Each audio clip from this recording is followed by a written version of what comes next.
of impact. There are other acts also. Like in India we are using IT Act. And sir was telling that you will also going to have your own acts very soon. Better act, I would. You also have an act, I go to it. But there's some other things, some clauses has to be added for the data protection and other things. So even in India we took around 8-10 years, 20 years to come with this policy which has been recently DPDP. But compliance here, GRC is very important. That is governance, risk and compliance. So these things is also one of the major concern in case of your. Please go to the next one. So this is again one of the concerns. GRC has to be implemented in every organization. I'm just telling you in terms of cyber security and AI. Wherever you deploy the cyber applications, whether your network, your application, you have to come with a compliance. There should be some penalties if someone is breaching those compliances. So the same thing is very important. Another thing which is very important is the lack of rigorous framework. Again, the framework is the compliance. We don't have those policies, those compliance standards. Anyone can use the data to what extent? Anyone can transfer the data without the consent. So compliance standard has to be put into play. In USA also there is a compliance style anti-spam act. You can't even send a spam email to anyone. But in India we got a lot of spam emails every day. There are a lot of things which need to be intervened. And moreover is the industry collaboration, that we must use an international collaboration is vital for unified standard. Means if we are in India, we are working on DPDP, so even sir has mentioned Vishji that we are also, then Nepal you are also working on the same line for data protection. So definitely inter-collaboration with industries, with different countries will help a lot to make the things unified. It's not about just copying the data. It means taking the best thing which is still there in that system and deploying the same thing in your arena, in your organization, in your country. That is one of the major concerns. Next one. Okay, so we must have collaborations and policies. Now, these are the technologies, like I have already covered this thing, like it is not about this AI. AI can be utilized, can be leveraged. We can use AI, machine learning, deep learning, NLP to some extent. Okay, but other technologies can be useful. Like we can work on a blockchain. Blockchain can be utilized for the integrity of the security. Because the blockchain is always, you know about it, is immutable. Okay, so blockchain can be integrated with the device security and with the data security also. So a lot of things can be added, and very important in terms of information security. The one thing which can be leveraged, can be worked in the times to come, and you will see, you will witness after 1 year, that quantum cryptography is the need of the hour. We do not talk about basic cryptography like basic DES, AES algorithm, public cryptography, private. No. We talk about quantum physics. The laws of quantum is going to play its part called quantum cryptography, which is more secure, which even a best of the supercomputer cannot compromise. But again, there is a challenge. The challenge is the infrastructure. We have to deploy those applications, we have to deploy those algorithms. Challenges are always there. But some initiative has to be taken. We can't go with the basic technology and the basic rules are there. So when I talk about the various threats and the countermeasures, one of the foremost thing would be the AI-driven attacks. Again, attackers are not using, again I'm telling you, attackers are not using that OTP attack, that you got a message and you click on the OTP message and you provide information. Now the attackers are using AI, ChatGPT or Bard or Copilot to create fake malware. They are creating malware, fraction of second. They are creating phishing attack, creating a fake website, just look like the legitimate one. Just in 10 seconds, not more than that. Now deepfakes. Deepfake is more prevalent because in deepfake you can easily rely on someone because this message is coming from a trusted person. So this is the trust. Attackers used to want to take your trust only. And when you trusted them, you are compromised. Simple. So trust is the major thing which is there in cyber security, which we need to work upon. So a very important thing would be what is a global collaboration means. The international work we need to talk about. We need to work on the policy regulation frameworks, and we need to work on another thing which is very important is that the government has to invest a lot of things on the research. The funding must be invested on AI and the research activities in terms of cyber security. Not about cyber, talk about any field in cloud. The investment has to be done because if we invested in the organization, in the institutes even, definitely this will help a lot in the government in the times to come. Clear? So again, if I talk about the last thing, is very important is there. I would ask that in the education also, again we have to revamp the curriculum. We have to change the style of our teaching also. We can't stick with the older way of teaching. Because the students are quite smarter. They whatever challenge you give, they will just do it within a fraction, within a one day, within chat GPT or the two. But make them know that they should use this technology as a system. They should not fully dependent on them. Because otherwise their essence, their intellectual ability is going to be vanished very soon. Even though in the industry I know, no one is doing coding right now. No one is doing PhD or this one. They are generating the text and the syntax over there. But the logic is still there. Because we are the human, we create the logic. We create this technology. The technology is not going to surpass our human. But again, we need to walk, we need to step ahead in terms of education also, in terms of compliance also, in terms of, I would say, a collaboration also with the industry, with the in different countries and organizations. Then only we can say that our developing countries is going to be under the 12th one very soon. Thank you so much for the patience and thank you so much.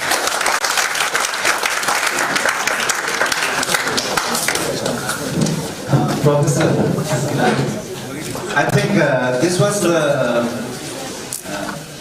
I just would like to ask one question. Sure. And it was like, whenever I find somebody speaking about cyber security or something like this, why are attackers more talented than the regular developer? Is it due to, unethical practice or data theft or something like that? Could you repeat the question? Could you repeat? Why are attackers more talent than the regular developer? So, in your opinion, I just would like to ask, because you are working on cybersecurity and all those things. So, is it due to unethical practices that they, pass the information to the other people all around them, or data theft or something like that? Very good question, sir. Because cybersecurity is not about the attack. I told you in the beginning, for doing a cyber security, your passion is the first foremost thing. Everyone is not doing attack only for this one that they want to compromise some system. If I started my career in cyber security, most of my students who are in cyber industry, some of them started their career to make some good review. Because if I do threat hunting, okay, I am working as a bug bouncer, suppose if a student, so I want more fame. Because if I find some bugs in some Microsoft this one, they will give me Hall of Fame. So that will add to my credentials. I can put on LinkedIn or some other profile and I will get a good opportunity as a job career. So that is the one instinct. The second instinct is that I want to defend someone. That is because attacker would have their different motives for the attacks. But for the attacker, they need to work a lot. Because if I work as a attacker or as a threat hunter, I should not only know about these tools only like Kali, Metafly, Bombsuit or Nmap and Baisha. I must be knowing more about the depth of coding also. Because from here only I can find the loopholes. I must be knowing about software testing. If I want to do an attack on, I would say, on your Android application. So I must know the framework of Android development. That what are the potential challenges could be there and how I can use those challenges to evade some attack. So this is the one thing which is, I would say, more important for someone who want to work as an attacker, I would say. Because they have to learn a lot of things. Not a common guy can go with those technologies. Because we are only stick to one technology, either coding or testing or cloud or this one. But as a cyber expert, you need overall development. That is the one thing. Thank you, sir. Thank you. Any questions? You are most welcome, please. You can speak, no issue, right? Thank you, sir, for the presentation and the insightful information. So I have got two major questions. So we were talking about the quantum cryptography, right? So we have been knowing about the quantum computing also. So do you think the blockchain will sustain when the quantum computing will eventually come into light? So I have read the paper on how quantum computing will be easily used within a few seconds to make the immutable blockchain or mutable one. That's the one question. And how Indian universities are tackling the problem of the dependencies on the LLMs. Okay, it's a good question. Both are good questions. The first question is, once he has asked about, we talk about quantum computing, where is going to bypass this concept of blockchain. Because he's saying that he has read the article that quantum computing can create those algorithms which within, I would say, that are far more better as compared to this blockchain. But let me tell you this one. I was taking up cloud, quantum computing and blockchain. They're total different aspects. Clear? Because when I talk about the quantum computing or the quantum cryptography, although we want those things which are more secure, which are more less susceptible to be changed, but definitely for that you need a greater infrastructure, a high-end infrastructure for deploying the quantum cryptography. You can't work on quantum cryptography with your 16 GB RAM or even an 8 GB GPU. It won't work. So for that you have to create the infrastructure first of all. In USA, they are working on quantum cryptography, and if you want to set up a quantum cryptographic lab, if you take a rough estimate, in India, simple cryptography one system, it will cost you around 3 to 4 crores. So it's not possible that things can be deployed very fastly. But again, I'm not very much deep inside that. It's not going to bypass this quantity or concept of blockchain. Because blockchain, we know that it has been started. Still, blockchain has not been leveraged to that extent. It's just the beginning, 4 to 5 years blockchain is being used in healthcare and other applications. But can you tell me that many applications, 90%, 95, 98% of applications are still not using blockchain where it's supposed to be. So first, with the time to come, they're going to deploy. When the quantum computing will be fully operational, definitely the blockchain is going to be sustained to that level. Now blockchain, we are totally working on hashing concepts right now. AES-256 is the base for this hashing of blockchain. But definitely in times to come, the proof of work, proof of stack, and some other standards and some other functionality is going to be added in the blockchain in the time to come. So I'm not sure that is very much sure that it's not going to bypass this one. They're totally different aspects. The second question is very important, like LLM. That how we are working on LLMs, those like large language models. So again, when I talk about the student perspective, creating the LLM is a very important concept. You can't create LLM in a nutshell.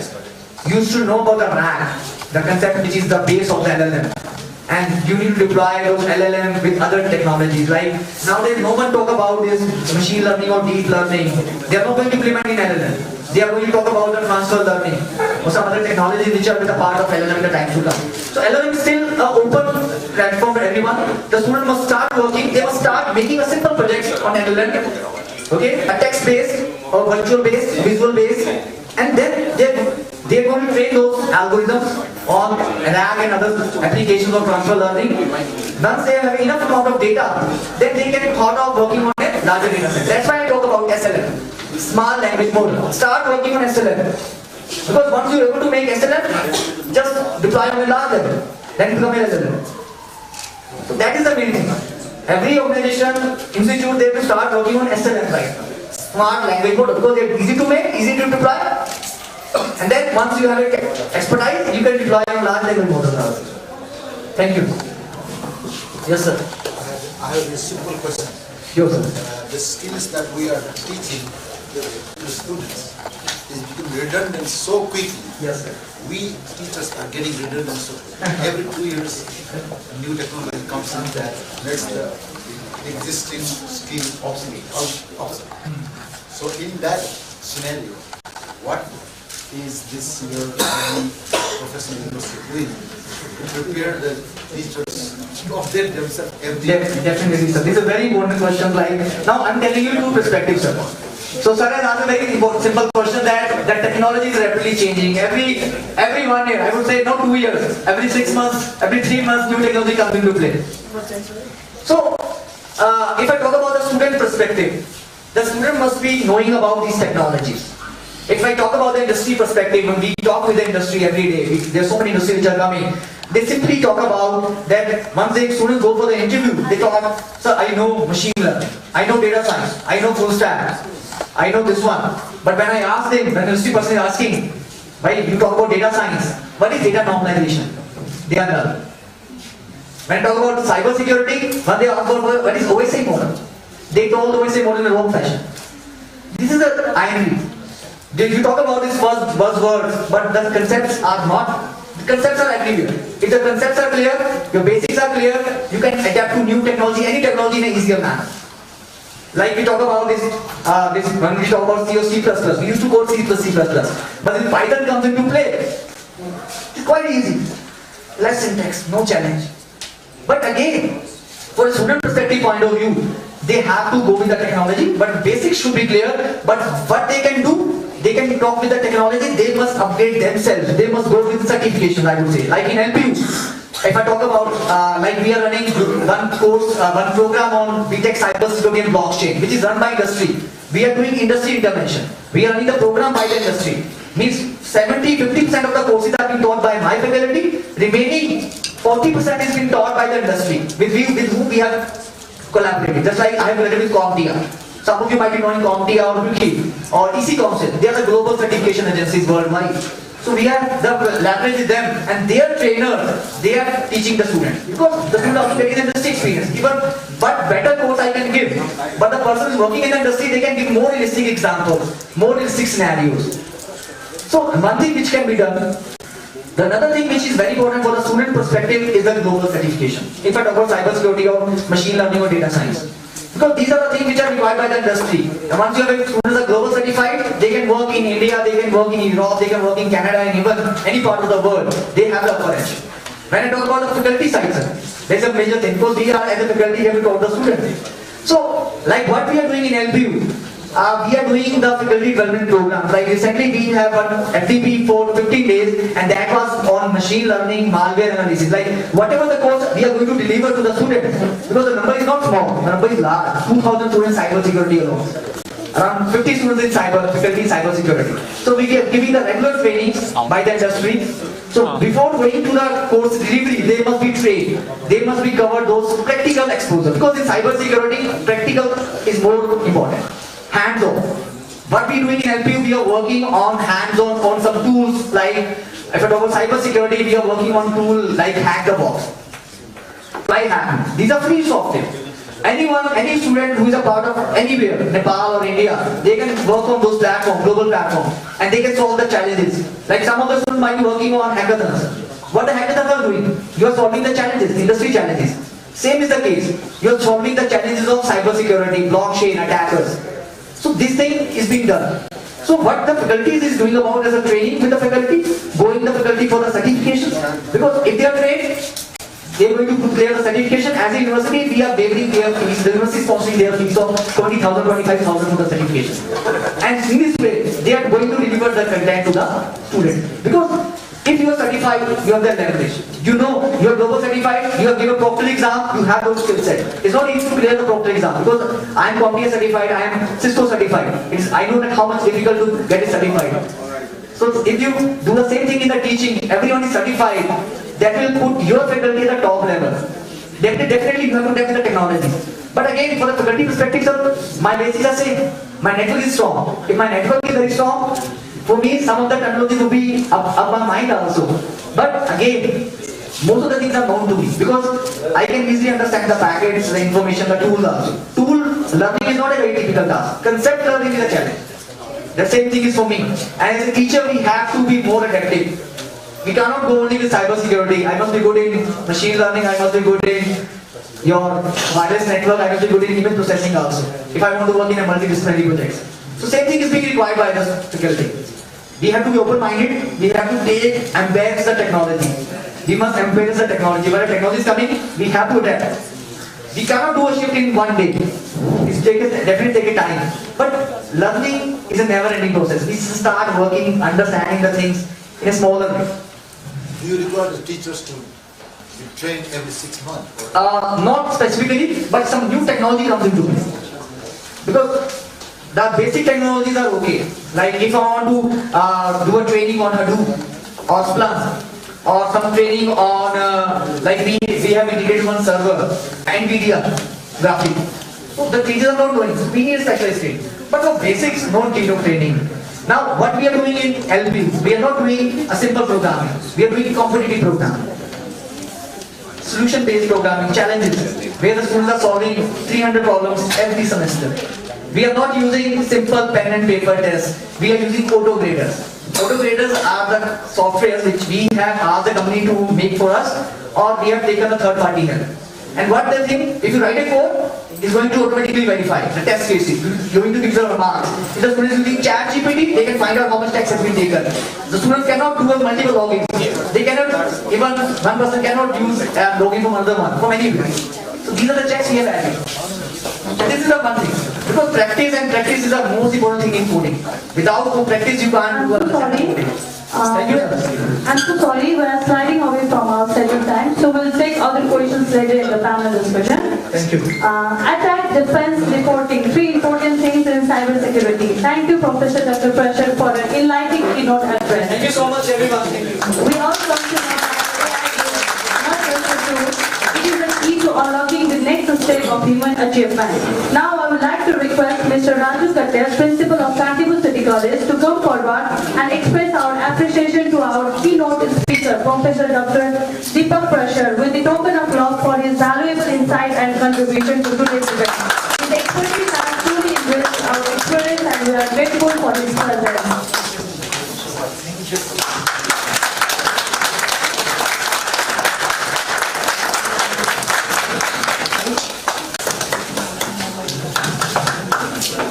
Thank you, sir. Next, we have a presentation by our invited speaker, Professor Dr. Sudan Jha. With over 23 years of experience in teaching, research and industry, Professor Sudan Jha is a senior IEEE member and Professor of Computer Science and Engineering at Kathmandu University, Nepal, where he leads the IoT R&D lab. His previous roles include Technical Director at Nepal Television, Principal at Nepal College of IT and Consultant at Nepal Telecom Authority. Professor Jha authorized 90 plus SCI index papers with books on IoT, 5G and AI with publishers like and hosts 3 patents. He served as a co-editor-in-chief for an international journal and guest editor for other journals. He is a keynote speaker at 40 plus global conference and has led numerous workshops and training programs. His research focuses on IoT-enabled device, neutral spoken theory, and subset systems. So without any delay, I would like to welcome Professor Dr. Sudan Jha, and the topic of his presentation is addressing in digital infrastructure gap, lack of skilled workforce, and ethical concerns in AI adopting. Please welcome Professor Dr. Sudan Jha.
Good morning, everyone.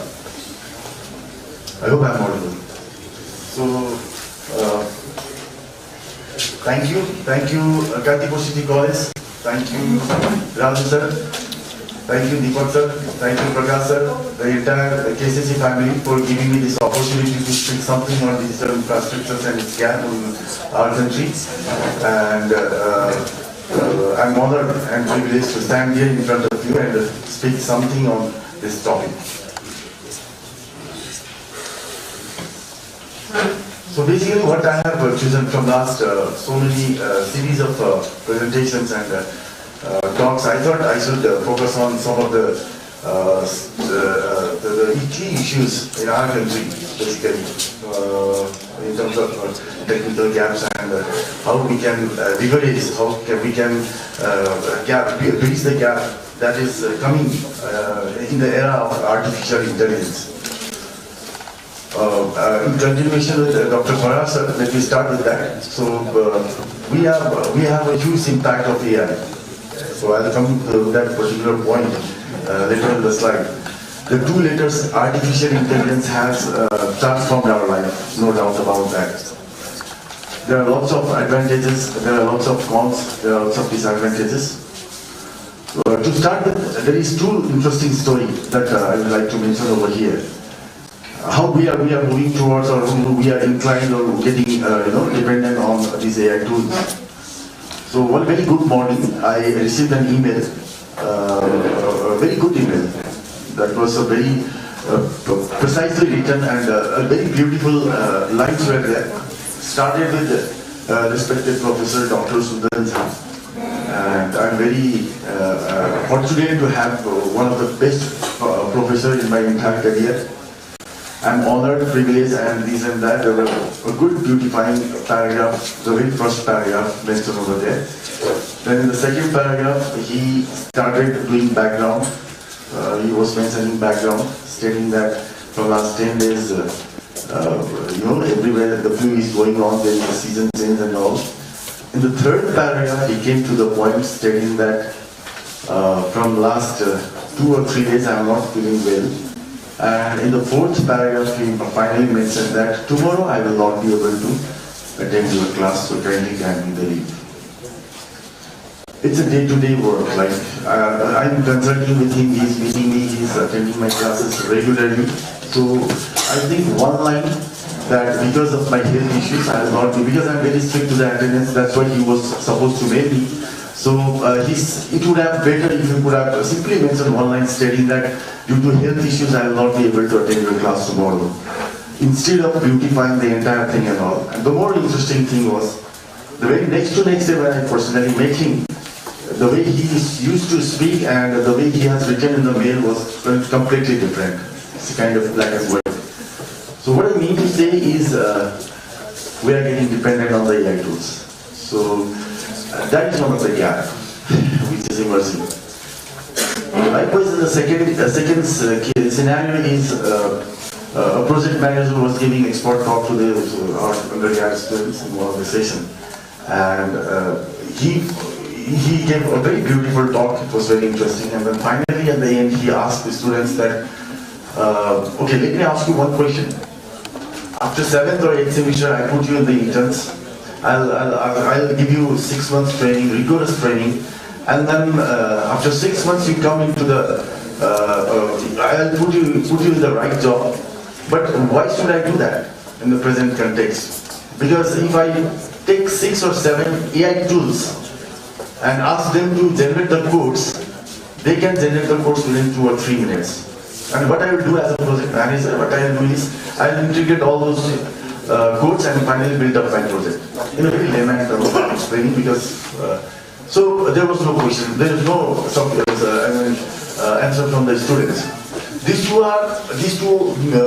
two incidents mean a lot. These two incidents mean a lot because creating infrastructures, creating the building of the policies, building of the milestones, they are there on the other side. But we do have to look on the other side of the story. So this is what my today's presentation is based on. So I'll be basically focusing on these things. That is digital infrastructure. So I'll be putting on some of the statistics of the present scenario. Then I'll try to focus on AI and IoT together, how they can be used for our localized solutions. And of course, there will be some small language models and IoTs that can play a vital role. Then the localized solutions, of course, that is there. I'll be forwarding one of the models that has been rapidly growing up in the telecom industry, which is used as an automation tool. That is called communication service infrastructures. Then of course smart grids, and then I'll finally conclude my presentation. So we start with some of the.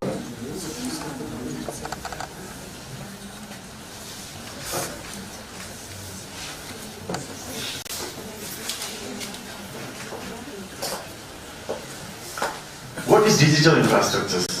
So basically it is a combination, or it is integrations of in present scenario. But how we can define it is a complete presentable integration of broadband networks, data centers, cloud computing, mobile communications, and digital platforms.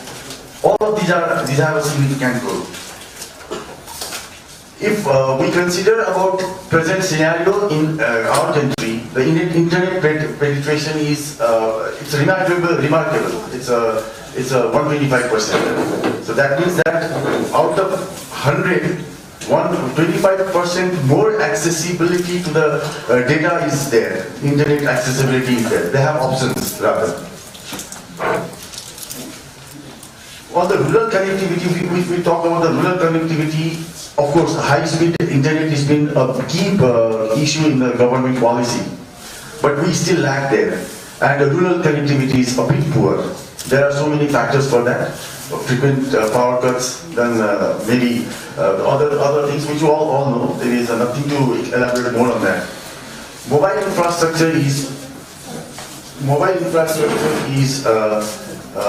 remarkable because 94% as per data from NTA, 94% have the access to mobiles. Now the interesting point is in global ranking, Nepal ranks at 111th position, that is Internet Index ranking, which is good, which is perfectly fine. Then why we are lagging behind, why this digital infrastructures gap is a raising issue in our country. The significance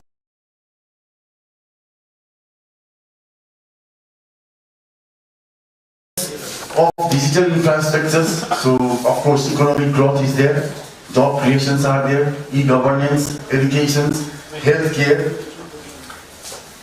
The problem is geographical barriers, cost and affordability, energy reliability, policy and regulations, and digital literacies. So these are some of the challenges that we face.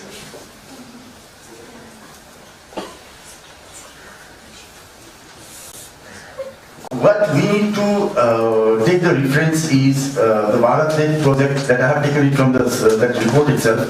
They have aimed for active connectivity among 2.5 million, 250,000 villages with high-speed connectivity. There is another case in Rwanda that is which has invested highly on 4G LTE networks and achieving 95% population coverage. Nepal targets 8 sectors, major sectors, out of which these are some of them. So health, agriculture, education, and tourism. So these are they have, and it's improving as well. Now statistics supporting these cases are these all are there. So I don't want to. I just wanted to mention this for the informations. Now let's start with the 2 letters I rightly said in the beginning. So from the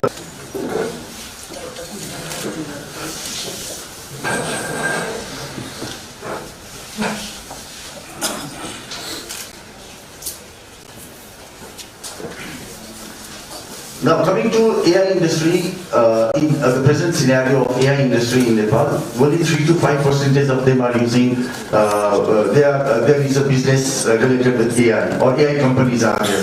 So this is, the percentage is very low. And what are the challenges? One of the key challenges is the limited local data sources and shortage of AI trained professionals. There is a confusion in this one, but yes, this is one of the things. Then infrastructure gaps are there.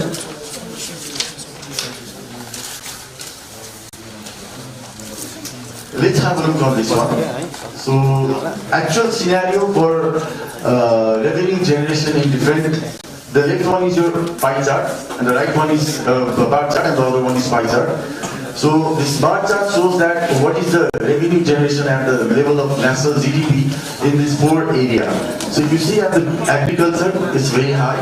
Then tourism, tourism, healthcare, and all the sectors are there. If you go to the right side, the scenario is different. After having an impact of AI on these fields, we see a different data on the other side. We can see that the healthcare has a high revenue generation in the state national GDP. So that means that though we are rich in agriculture, we are doing manual handling processes for crop predictive analysis or crop growth. The impact of AI and technology can boost up the healthcare industry in contradictory to the agriculture. And likewise, you have tourism, we have cyber, these bankings, and then that comes there in the agriculture. So this is the report that I have collected from one of the sources.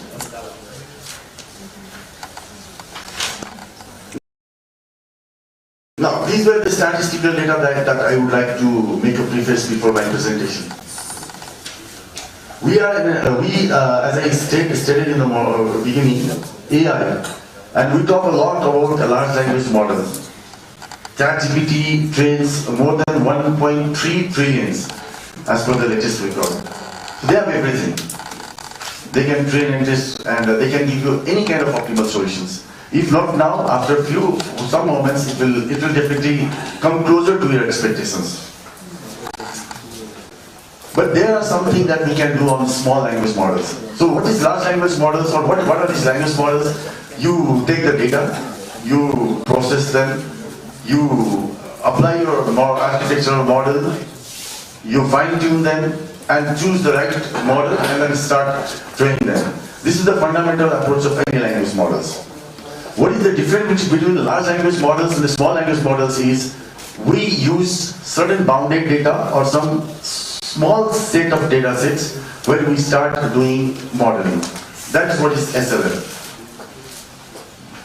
So basically SLM, they are a compact and efficient generative AI model designed for understanding and processing human language with fewer parameters. This is the only thing that makes it different from the large language models. Now, how these can be useful, or how we can adapt this SLM technology, the definition in our localized context. That's what I wanted to present over here. So before starting that, we need to understand how these work. So there is a data collection, there is architectural model.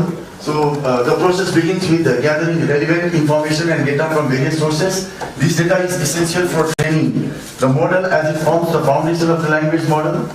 And then we have, after collecting this data, an appropriate model architecture is designed. This defines how the model will process and understand the data, essentially forming the blueprint, right? Then we have training the data. So the data is then used to train the model. Training involves teaching the model to identify patterns. Then finally we go for tuning. And we go for selection of the model.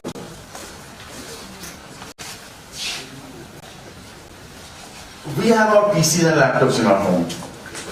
We have a lot of documents there. So that document may be in form of your Word file, that may be your folders, that may be your audio, that may be your video. What is our concern is the privacy. I personally do not want to go to the internet and fetch my own personal data. But my objective is, because there are lots of data, day by day, the moment we are creating an instance or we are accessing the device, my personal device, I'm talking about home laptops and personal computers. So my concern is to maintain the privacy, and also I need to fetch the information as and when required by me. For example, अब last month मैले लोनको पैसा कति तिरेँ मलाई थाहै हुँदैन। अब कहाँ फोल्डरमा कहिले कहाँ गएर बस्ने भन्ने कुरा हुन्छ। कसरी खोज्ने त्यसलाई? So that is one of the key for SLM. What I have to do is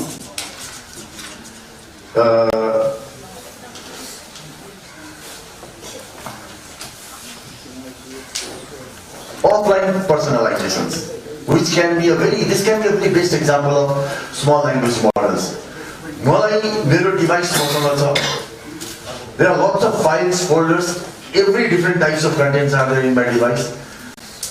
Internetमा hookup गरेर Dr. Palika sir has rightly said, once you have accepted the trusted source, you have compromised.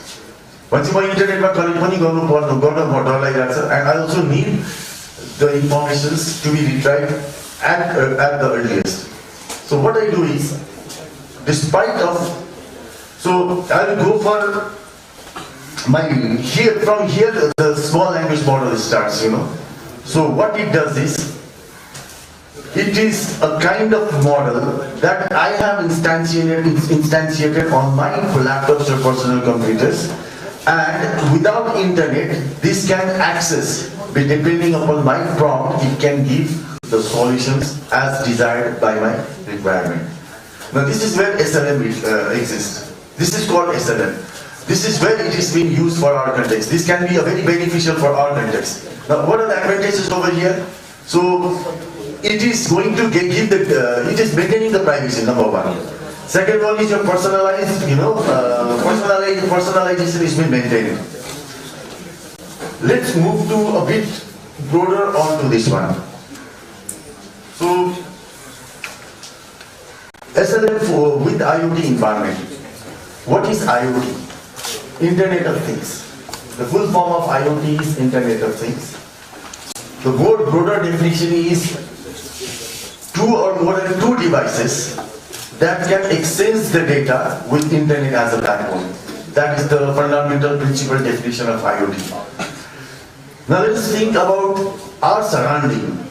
How many kinds of sensors, devices that we are surrounded by? There are lots of smart devices, appliances and all. So let us skip this personal computer or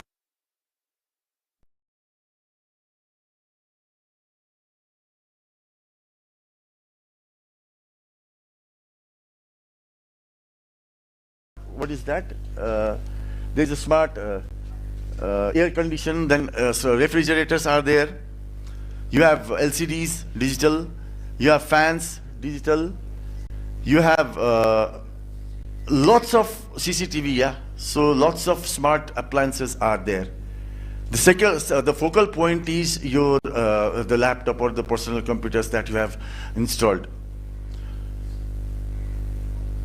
The mobile devices can be used as a voice assistant. The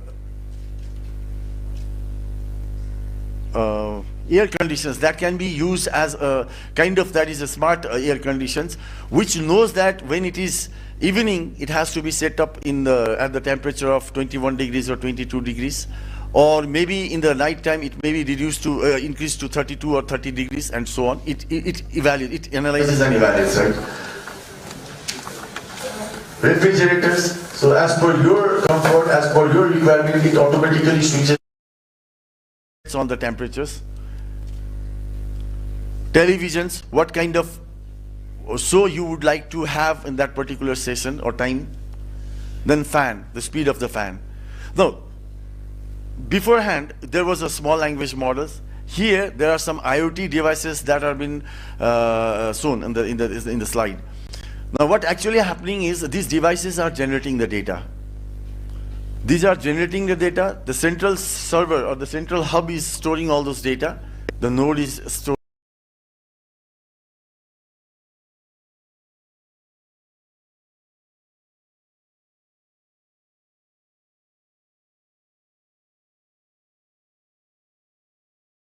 all this data. We are going to apply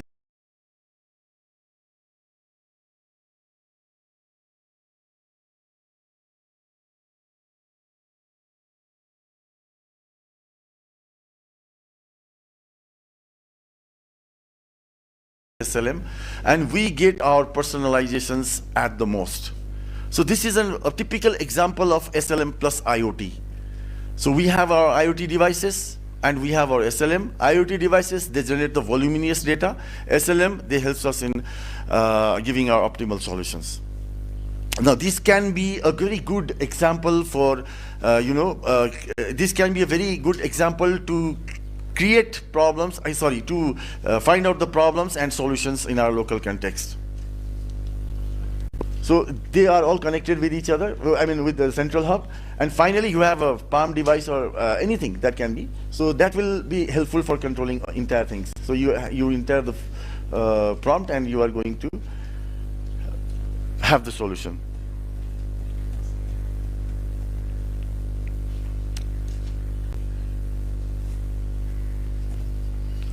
Sign with the project. Air condition यही हलमा पनि इलेक्सनमा भनौँ न गर्मी भयो भने how to make it smart. So this can be done, right? And घरमादेखि लिएर सबै ठाउँमा. I'll come to the broader aspect as well. So in short, the LoRaWAN powers long-range, low-power IoT communications, and together. So this is the digital infrastructure's gap ma एउटा संसारभरि हाम्रो GPU को process यो मैले point किन लिएको भन्दाखेरि simple वेमा हामी लार्ज ल्याङ्ग्वेज मोडल्सको कुरा गर्छौं ह्युज डेटा उसको कुरा गर्छौं डेटा रिपोजिटरिजको कुरा गर्छौं प्रब्लम कहाँनिर छ भन्दाखेरि अब GPU के प्रब्लम छ GPU यस्तो महँगो छ हामी कहाँ अप्लाई गर्नलाई त्यसपछि चाहिँ डेटा सेन्टर्स खोल्ने कुराहरु भएको छैन डेटा सेन्टर्स हामी कहाँ खोल्नलाई कति सजिलो छ कति इन्भाइरोमेन्ट फ्रेन्डली छौं हामी भन्ने कुरा I will come to that point also. So we have to start from the very scratch level, and the starting from the scratch level भनेको I think in my perceptions SLM र IoT नै हो जस्तो लाग्छ मलाई because sensors को robotics को कुराहरु धेरै भइराछ स्टुडेन्ट्सहरुमा इन्थुजियाजम छ मार्केटमा त्यसको स्कोप देखिराछ रितु सरले त्यसमा अझ राम्रोसँग भन्नुहुन्छ होला देन एआई को कुरा गरिरा छौं लार्ज ल्याङ्ग्वेज मोडल्स भन्दा तल आएर हाम्रो सर्ट लोकलाइज हाउसेसहरुको प्रब्लम आइडेन्टिफाई गरेर त्यहाँनिर यो कन्सेप्ट अप्लाई गर्न सक्यो भने I think it can help a good it can have a good impact on the revenue generation as well. Unemployed problem को कुराहरु गरिरा छौं त्यसको प्रब्लममा नि यसले सल्भ गर्न सक्छ जस्तो मलाई लाग्छ. अनि अर्को कुरा चाहिँ मलाई के लाग्छ भन्दाखेरि एआई आफैमा एक्जिस्ट गर्दैन जस्तो लाग्छ. You have to have a good expertise knowledge on your domain. If you are a very expert and good knowledge, you have a good knowledge in your particular domain, then we can see that yes, AI exists over there. So AI आफैमा exist गर्ने भन्दा पनि त्यो particular domain एक्सपर्टाइजले त्यसलाई कसरी use गर्छ त्यसबाट कसरी उले चाहिँ अप्टिमाइज र मोर इफेक्टिभ रिजल्ट्स निकाल्छ त्यहाँनिर चाहिँ ओके दिस इज एआई भनेर हामी हेर्न सक्छौं. So that's why this my objective for this topic was that only. But there are certain challenges of IoT adoptions in our place. The challenges are internet penetration. We know that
having an internet.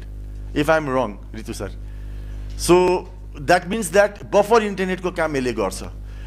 किन भन्दाखेरि geographically disabled ठाउँहरुमा when there is a poor connectivity or there is no connectivity, zero connectivity, this can be a Sanjeevani booty. But again, spectrum ko कुराहरु छ, त्यहाँ frequency bandहरुको कुराहरु छ हैन. So, but yes, the beautiful thing is that it can work in several kilometers. So, the very first objective for introducing this LoRaWAN here is it can be a very, very powerful technology, very, very useful technology for disaster management. हामी कहाँ जुन frequently acquaint भइरहेको हुन्छ. We are having a lot of natural calamities. We have so many disasters happening in our country frequently.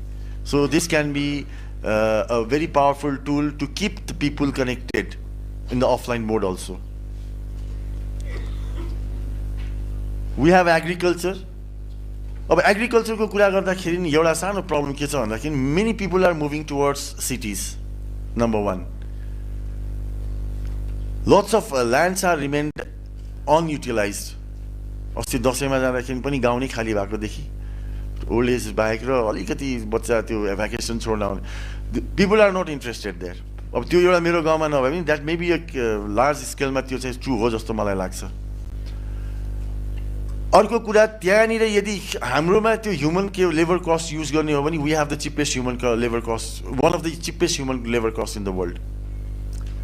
भने त्यो यति छिटै सक्यो.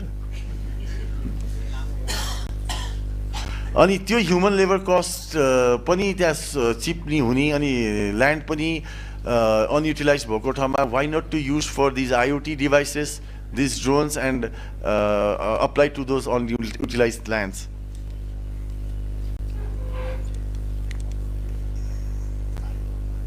अब 5 minute sir 5-7 minute. एउटा अर्को इन्ट्रेस्टिङ फ्याक्ट के छ भन्दाखेरि AI भन्छौँ. प्रब्लम कहाँनिर छ भने एआईले धेरै डेटा सेट्स युज गर्छ. धेरै डेटा सेट्स युज गर्ने भएपछि हिट जेनेरेसन त्यसले त्यतिकै गर्छ. It requires lots of electrical power also. अब हाम्रोमा के छ भन्दाखेरि we have very good and powerful hydropower stations which generates high watt of electricity. हामी कहाँ हिमालय रेन्ज छन्.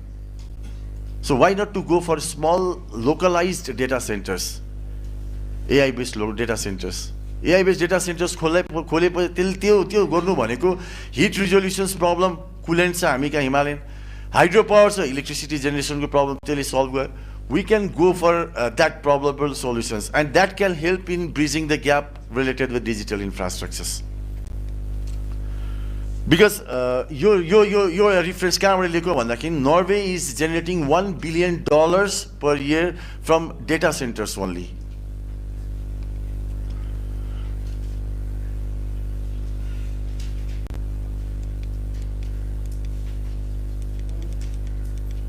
So this is the example, the data centers from Norway. So you unused vacant lands भइहाल्यो, त्यहाँनिर युज गर्न सकिन्छ despite of lack of human resource. Then the last point is communication service provider. अहिले भोलि telecom इन्डस्ट्रिजहरु सबै यो bandwidth को Piper जस्तो मात्रै देखिया छ. People are not least using calls.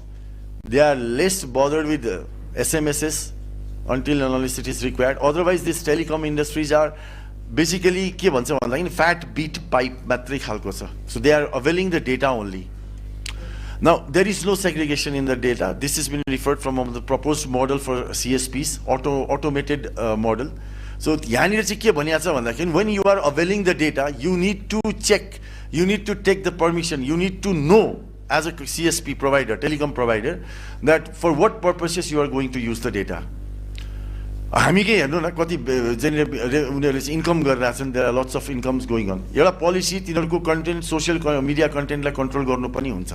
So त्यो bandwidth अवेल गर्दाखेरि you have to have a third party entity which can evaluate the use of those data by individuals, track them, and if they are generating the revenue, come back and they let the telecom also earn the revenue from them.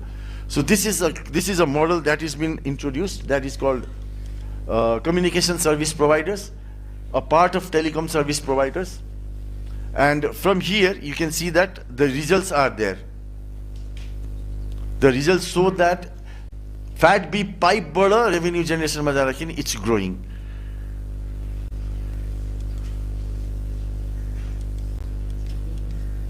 So this is the model. Another one is smart grid. Everybody is using energy.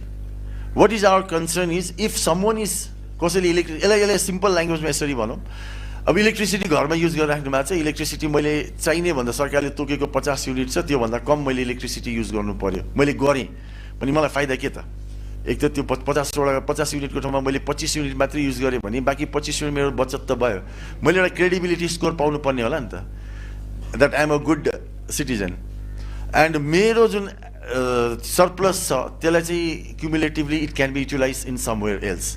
That is something called resource allocations. That is the concept of smart grid, which is very novel approach in IoT. So dynamic resource allocation can be one of the solution to bridge the gap in digital infrastructure.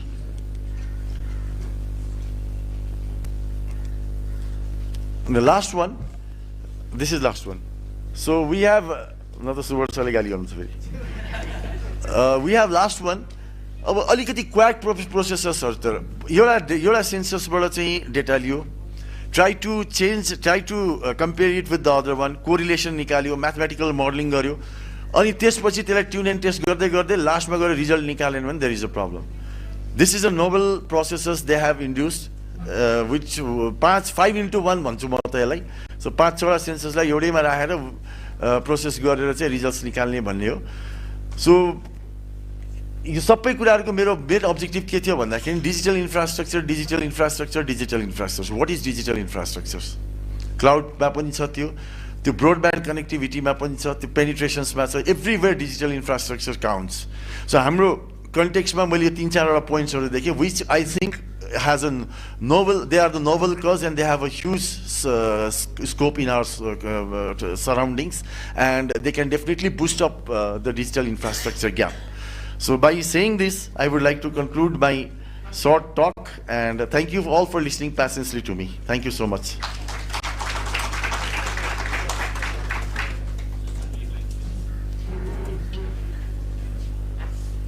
Please. Thank you.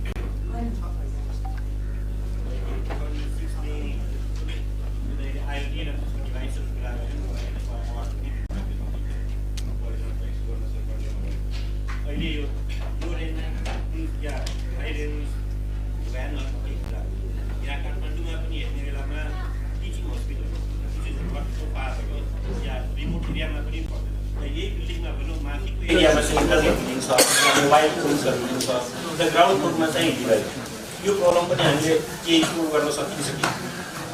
त्यो त अब access पोइन्टहरु छँदै छ, त्यसलाई हामी access point बिचमा राखेर connect गरौँ. चाहिँ इन्टरनेटको लागि मात्र छ मोबाइल फोन. अनि इन्टरनेटको त्यो डेटा ट्रान्सफर मैले लोडाब्यान्ड इज अफलाइन सु मोड भयो. तपाईले अफलाइनमा मोड भन्नु बुझ्नु भयो भने चाहिँ लोडाब्यान्ड क्यान बी अ सोलुसन.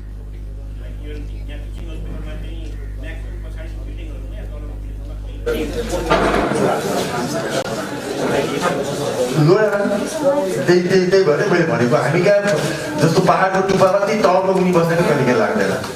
अस्ति फ्लड आउँदाखेरि गजुली कि कहाँनिर चाहिँ दुईवटा बस पुगिँदाखेरि पनि त्यो रिपोर्ट हेर्दाखेरि प्रब्लम के थियो भन्दाखेरि कनेक्टिभिटी हुँदा हुँदै पनि इन्फर्मेसन चाहिँ फ्लो गर्न पाएन भनेर.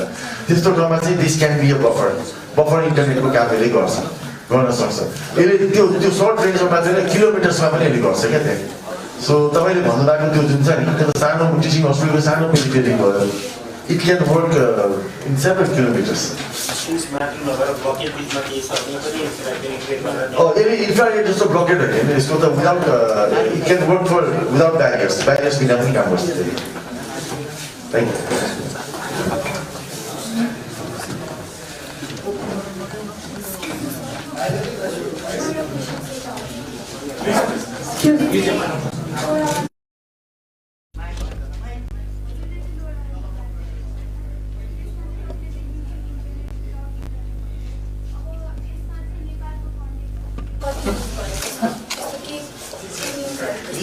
तिम्रो मोबाइल र मेरो मोबाइल हामी कनेक्टेड छौँ हो हामी मोबाइल डेटा लिएर हामी दुईजना जोडिरहेको छौँ ठिक छ अब बिचमा डेटा कनेक्ट भएन हामी डेटा चाहिँ छ दुबईमा टावर देखाइरहेको छ हामी कनेक्टेड छैनौँ भएन अब के गर्ने त्यो बिचमा लोडा मोडुल राख्ने त्यसले चाहिँ हामी दुईजनालाई कनेक्ट गरिदिन्छ एलेक्सा सुनेको छौ एलेक्सा मैले यहाँ राखेँ भने मेरो त्यसले कनेक्ट गर्छ नि होइन त्यसको रेन्जमा अर्को डिभाइस आएर त्यसले अटोमेटिकली कनेक्ट गर्छ अनि गेटिङ माई पोइन्ट सो हामी तिमीले मैले कुरा गर्दाखेरि कतिचोटि हाम्रो कनेक्सन ब्रेक भइरहेको हुन्छ मेरी टाइम डेटा फुल छ त्यही पनि हामी चाहे कनेक्ट भइरहेको हुनसक्छ म्यासेज सेयर हुँदैन नि हाम्रो ट्रान्समिट हुँदैन त्यस्तो केसमा चाहिँ थर्ड मोड्युलको जस्तो हिसाबले दुईवटा मोड्युल राखिदियो भने त्यसले चाहिँ हाम्रो बिचमा कनेक्सन इस्टाब्लिस गर्छ भनेपछि अब तिमी त्यो भन्दैमा तिम्रो र मेरो बिचमा लोडा लिँदै हिँड्ने कुरा त भयो इट्स अ टेक्नोलोजी यो ठाउँमा राखिदियो भने चाहिँ ब्रेकिङ कनेक्सन्सहरूलाई इस्टाब्लिस गर्नलाई हेल्प गर्छ पुवर कनेक्टिभिटीसम्म त्यसलाई इन्हान्स गर्नलाई सक्छ Every challenge in AI is an opportunity to reset the way we live and work. Thank you, Professor Dr. Jha, for your valuable insight in current scenario of digital infrastructure. I'm really sorry to say that we are at very tight schedule. So I would like to request all the participants to have a questionnaire session at the time of panel discussion. Similarly, I would like to request all the remaining presenters to maintain the duration provided as per the schedule. At this moment, I would like to invite Mr. Raju Katel, Principal of Kantipur City College, to come forward and present a token of appreciation to our invited speaker, Professor Dr. Sudan Jha. His insightful contribution and valuable presence today have greatly enhanced our event, and we are deeply grateful for his time and expertise.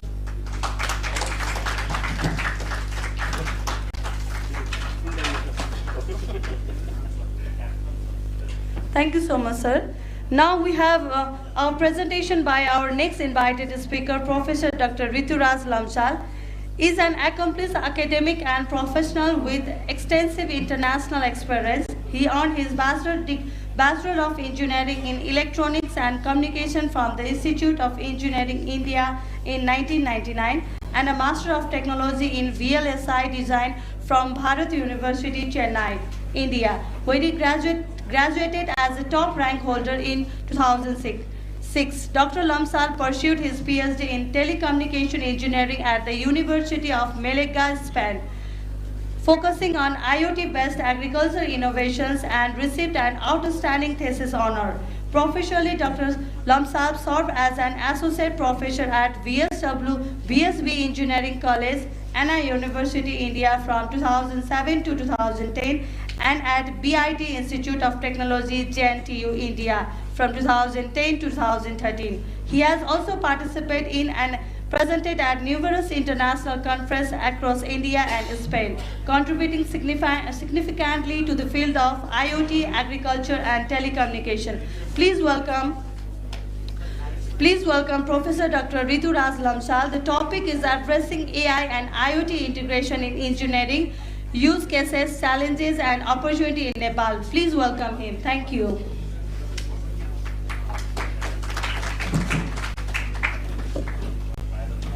Namaskar and good afternoon.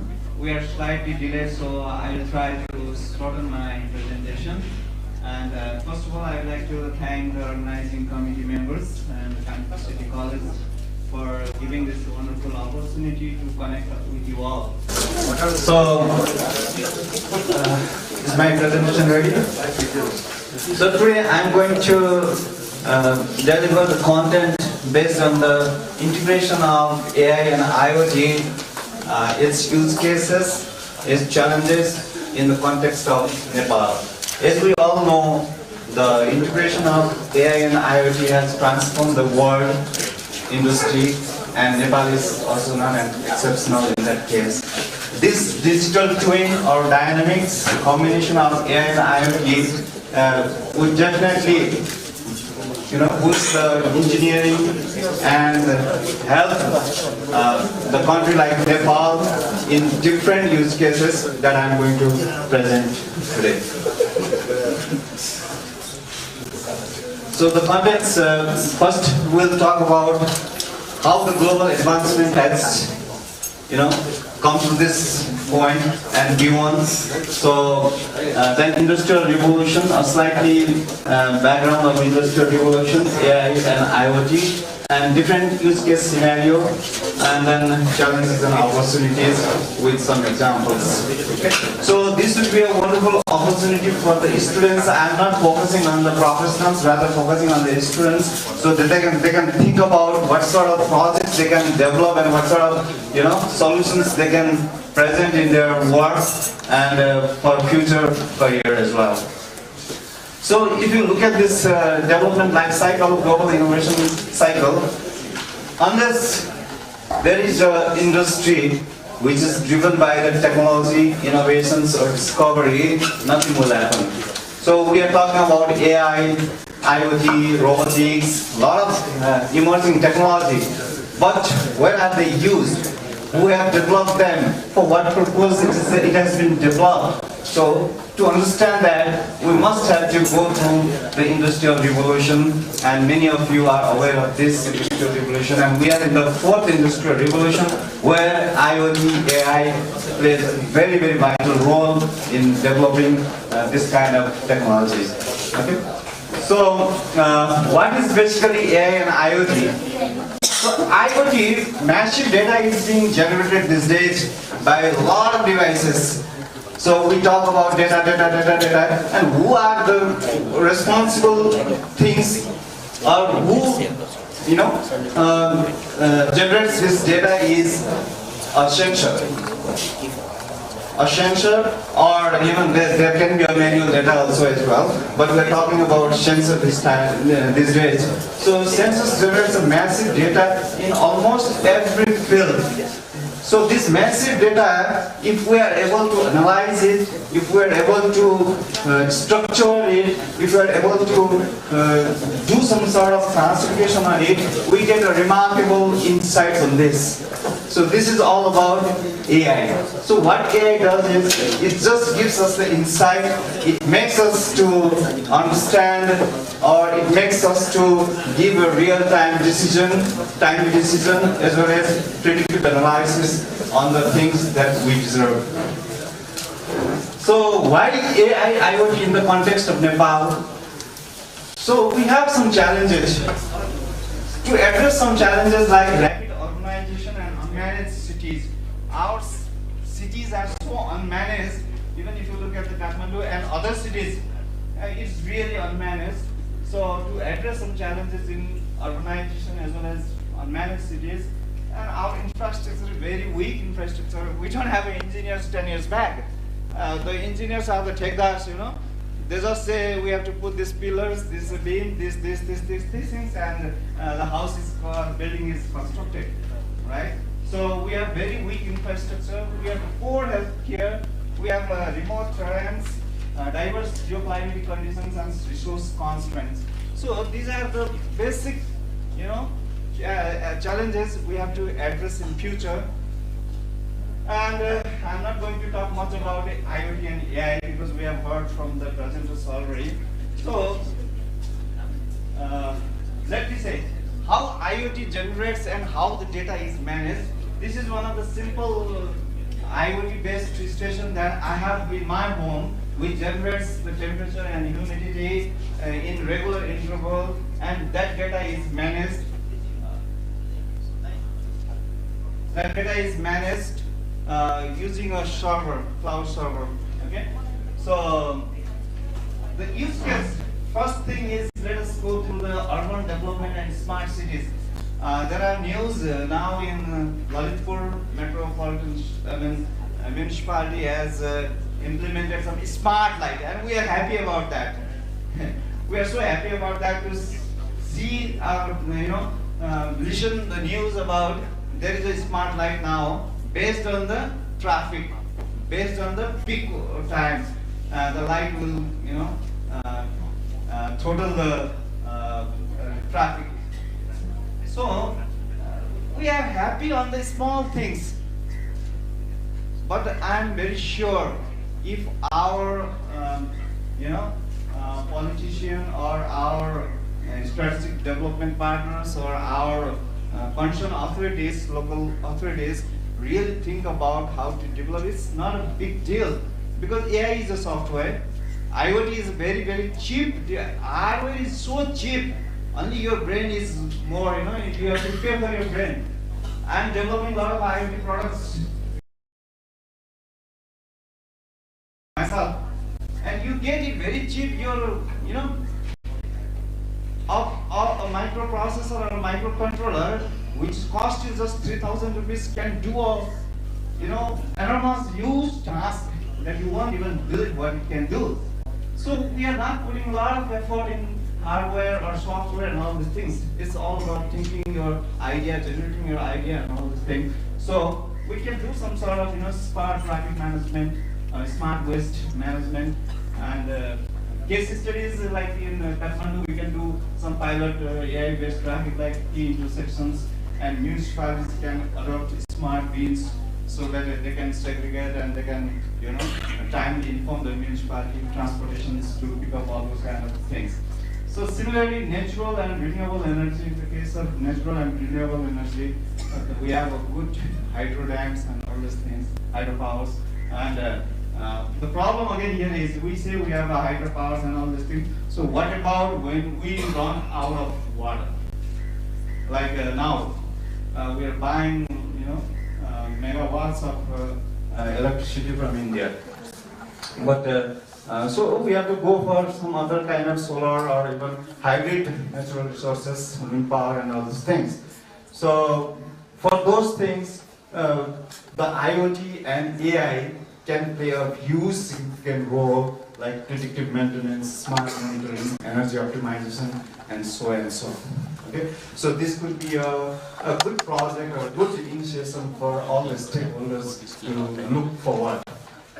Similarly, structural health monitoring, I think civil engineering professionals are there. They are much aware than me in this case. So this structural health monitor is really, really important in context of Nepal because we have highways in rural areas, or our terrains are such that we often face a lot of difficulties in most of the highways. You look at BT highway now, I don't know how the traffic will be there in the rainy season. It's really, really unbelievable scenario there. Even your Prithvi highway, Siddharth highway, none of our highways are standards. Okay, so look at the things that we talk about: smart grids and all these things, smart grids, dams, and buildings. So we can put a lot of sensors over there, very cheap sensors, which can provide you the real-time data, IoT-based data, and then we can implement an AI model in that, in getting useful insights from there. So similarly, smart farming and livestock. I've done a lot of work on the agriculture sector using IoT, and I'm happy to share you that my thesis was ranked as outstanding thesis because I did it for small farmers in context of Nepal. So they were pretty happy, and they have given me the honor of cum laude. It is a European word, which means it's excellent, outstanding, and it happens in a very few dissertations, right? So these are some of the use case: agriculture, smart farming, real-time monitoring and aerial imaging, livestock monitoring, farm automation, supply chain visibility, smart irrigation systems, data analytics, yield predictions, and all these things. So each and every of this use case can be a good project for students as well as those who are interested in this field. Healthcare technology, especially we have very rural areas like Dolpa, Humla, Kalikot, and all those things. So we can at least use some kind of telemedicine or telehealth systems using IoT. Let us say, wearable devices are available now in a very cheap price, which can transmit the data to your doctor or nearby health post, so that they can at least, let us say, if a pregnant woman is there in a very rural area where she has to be carried for 2 hours or 3 hours, and she's pregnant, right? So miscarriage chances are often there. Therefore, for just to know the pressure, just to know the heart rate, just to know the sugar, it's not necessary to bring those persons from that area to the health post. So we can solve those kind of simple things, but yet more powerful in a very simpler way. Similarly, we talk about disaster management. There are recent floods in Kathmandu. Not only in Kathmandu, it has happened internationally, like in Spain or in other part of the world. So flood monitoring and wildfires. Just to make fun, I wrote to Elon Musk his ex, mentioning that why are you sending the people, or why are you trying to make a civilized and colonize in Mars? Why don't you do something in US, right? That's just for fun. So we have got a lot of things to do in this earth to make the things better to live here. We can use this AI IoT integration for solving this. So challenges and opportunities, we have limited infrastructure in remote areas, high cost of implementation and maintenance, of course, limited technical expertise and awareness. And what we can do is we can have affordable, scalable IoT, AI solution tailored to Nepal, local talent development and technology adoption, and collaboration between government, academia, and private sector. These are the important aspects of this. This is a simple AI IoT framework system architecture where the different sensors will generate the data, and that generate data fed to the cloud server, and we implement the AI model there to find useful insights. So this model can be used to, in any one of the project mentioned above. So deployment consideration, again we talk about low power wide area network. So I've spoken about this. And in conclusion, AI and IoT integration offers a very, very transformative potential for Nepal's engineering sectors. Urban areas can benefit from smart cities. And despite significant progress globally, Nepal faces unique challenges like limited connectivity. But now the connectivity issues are not that, because 4G is almost everywhere in Nepal. So I think LoRaWAN, which we were talking a little bit earlier, that has been little bit replaceable by now 4G network, okay, because it is accessible. Last time I went to Lumini Province in some rural areas, and I found almost all the districts have 4G network now. So that can be one good thing. So future work should focus on developing scalable, localized solutions and fostering collaboration to drive adoption and sustainability in these sectors. So thank you very much for this. We will talk more on this because I think we are running nearly 2 hours delay, and these things will be again there and there. So if you would like to know much about, we can be connected and we can share our information later on. Thank you very much. Any questions we have, we will talk in the launch hour. The fusion of AI and IoT is not just about technology, it's about unlocking new opportunities for innovation and sustainable development. Thank you, Dr. Lamsang, for your thoughtful presentation. Now I would like to invite Mr. Raju Katil, Principal of Kantipur City College, to come forward and present a token of appreciation to our invited speaker, Professor Dr. Rituraj Lamsang. His insightful and valuable contribution has greatly enriched today's event, and we are sincerely grateful for his presence and expertise. Thank you, sir. With this, we are at the end of our first session, and now we are at the beginning of presentation session 1. For this session, we have our session chair, Professor Dr. Subarna Sake. Professor Dr. Subarna Sake, an academician at the Nepal Academy of Science and Technology, NAST, is a distinguished professional of computer engineering at Pulchok campus, Tribhuvan University, and the director of IT Innovative Center at TU. Holding a PhD from Lviv Polytechnic National University, Ukraine, he specialized in e-government system, cloud computing, information security, and software engineering. A former executive director of Nepal's National Information Technology Center and a visiting professor at Brown University, Dr. Sake has supervised numerous doctoral theses and published extensively. A recipient at the prestigious NASTI Yoga Science and Technology Award, he plays a vital role in shaping Nepal's ICT policies and education. So, I would like to welcome Professor Dr. Satke in front of the dais. We have two presenters at this session. First of all, I would like to invite the rapporteur of this session, Engineer Kushan Dev, to kindly come forward on the dais. Moving forward, we have a presentation by Dr. Deepak Vikram Thapa Chetri. Associate Professor Dr. Deepak Vikram Thapa Chetri is a disaster management expert, academic and civil engineering with extensive experience in teaching, research and consultancy. He served as the Director of Engineering and Associate Professor at Kasibu City College, visiting Associate Professor at Ehime University, Japan, and an academic head at Armed Police Force Academy under Tribhuvan University.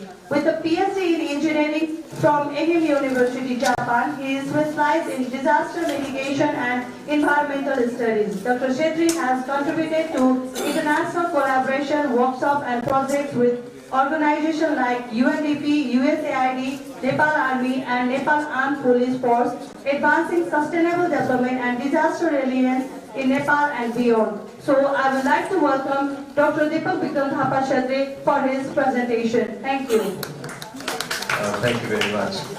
So a big declaration before starting my presentation. I'm not the AI expert, though I'm trying to incorporate, I'm trying to find the areas where we can integrate AI in some ways. So I was going through all the literatures that show that it does have direct relation with AI, and later I found some of the things, and I'm trying to sum up together all the things together and try to present it here. So, okay, this is the agenda that I'm going to carry forward today. So first it's going to be sustainable development, and then the civil engineering.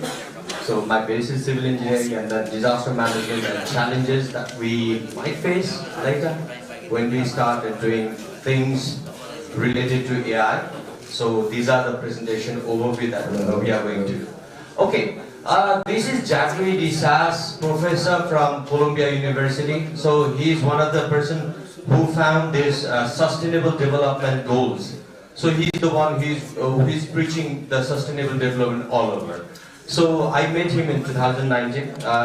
The Sustainable Development Goals started from 2015 and ended up, it's going to end on 2030. So when I met him in 2019, he was talking about the thing which the sustainable has to be taken in such a way that it has to be achieved within 2030. He was concerning about the time that will it be able to make that short span of time or not. And then later COVID happened, and again the things got really very constricted in some way. And then later, now things are changing, and now he's changing his voice that we can achieve that particular thing, though we don't have much time, but there has to have some kind of AI in it so as to get some kind of input in it. So what he's trying to say is most of the things which we are doing in our ways can be achieved by the computers. So if we have to analyze some kind of thing, he's taking the reference related to some kind of radiographer and something, If you take any kind of x-rays or any kind of videographic images, so one has to analyze that particular thing and go to the limit where he or she can get the information in hands and try to diagnose some kind of illness. So in that meaning, if AI is, if we do have that much of data set, like Professor Dr. Cha said, so we need to have lot of data set so as to get some kind of information out of it. So in that manner, if we are to get such kind of information, then one can easily diagnose that particular thing and get some kind of information out of it and try to find it easily. So the cost is going to be minimized in some sense. So that's why this AI system has to have a lot of data sets, so that's why investment in data set is really very important. So if you have to go with the energy efficiency, if we can analyze things, like we do have, our Vidut Pradikaran is also struggling in some sense where they are trying to have some kind of efficient way of distributing electricity throughout the country. So if that is to be taken in some sense like in an efficient manner, so that is also going to cost a lot of things, and that is also going to cut off so many things that we can incorporate things in a way where we can achieve sustainable development by 2030. So in an education we have seen this, the changes, the things are changing. Nobody is that sure like what's going to happen for the university or the colleges that we are going to study, or teaching, learning methodology is going to change. The thing is, things are going to be new normal after this AI situation. We were talking about the COVID. Now, because of the AI, things are going to be new normal because everything is going to have some sense of AI in it. So environmental monitoring, which is really very good, we've been doing it. We've been using satellite images to get some kind of idea, but if we deploy our AI models in environmental monitoring system, it will definitely give some kind of idea where we can pitch things. And global cooperation, yeah, definitely we have to have some kind of global cooperation as well. Okay, the main objective is like in the civil engineering, infrastructure development, disaster management, climate change mitigation, what we can do is we can bring all the things together. The data set is there. If we can analyze in a proper manner, that is going to help things. And I was really very curious while looking at the literatures over there, and I found that everything has a virgin land there. So there are so much things are to be done. I especially work these days, I'm working with the disaster management thing, and I was trying to find the literatures where they are using AI in it. And I found a couple of 5 to 6 this sort of literature there. So I'll show it to you, and it amazed me that all the papers were published in 2024 at the end of 2024. That means like things are starting, but it has to go here. So that's why the data needs to be there. So hopefully we like everything is going to be in place, and we'll get all the things. I mean, like data can be easily restored and try to get some kind of idea out of it by the analysis. So what AI does in sustainable development is it optimizes the resources, allocate, utilize and resource it in an efficient manner. So that means there won't be any kind of duplication. So if there is no duplication, that means like everything is going to be used in a wise manner. And then reduce carbon footprints. This thing is really very important, like for the country like us where we do have stake like 0.026%. That is almost like negligible in terms of like bigger giants which we are living as a neighbor, like India and China. So they are bigger giants, and they are like liberating such kind of like carbon emission in ravishing way. So if we can show that we are the victims of that particular thing, but we don't have that much, we are going to the community, I mean like the world, and trying to say that like we need some kind of amount because of that carbon footprint, but we are not able to say that this much of amount is necessary for us. We are not able to show the amount. In terms of amount, it has to be there. Malai problem pareको छ, कतिले भन्ने कुरा, if we are not able to go and take that value to the international level, we'll not be able to get that amount. So that's why this AI can help us collect all the information, data, and try to sell it to the people and try to get some kind of funding out of it. So which is our right as well. So in that meaning, the third one is enhanced resilience. This will help us be resilient in so many factors. I'll be talking about in our later presentations. So the thing is, in an engineering, what we can do is smart design. So what we do is later, we are building codes. If those codes are incorporated in AI, later if we give the parameters that it's necessary according to our needs, then definitely AI is going to design. The thing is, we need to have any kind of things that it needs to be incorporated. The extra things are to be taken care of. Rather than like we are scared about like, okay, AI is there, things are going to be complicated and people are not going to get any kind of jobs or something. No. Things are going to be there, we are going to be there, only thing is we need to adapt to it. Because this is a new thing. When typewriter was phasing out and computer was there, typewriter people were talking about and everything, trying to get all sort of negativity on that. But later, things are changing, people are shifting, so the first phase is always really very tedious. And then monitoring is easy because we are taking all the satellite images. If we do have our own, geostationary satellite, what it does is it gives all the images throughout the time, and we can monitor each and every single thing. Because things are getting cheaper in technology side as well. It is developing by the day. We are seeing, when I was preparing this presentation, when we are planning for this conference, at the time things were different. And later I had to add one extra slide, which I will show you to you later. And then construction automation, if one can, okay, it is already in practice where the truck drivers now, what they do is they sit in a set and they have some kind of video game kind of attachment and they drive the car virtually. So which is quite good, you know. So in that manner, things are changing, so we need to adapt to it. And high cost for AI. So for the country like us, there are so many problems that the initial cost is really, really high. Need skilled workforce, which we don't have right now. I mean, like, we need to generate more and more.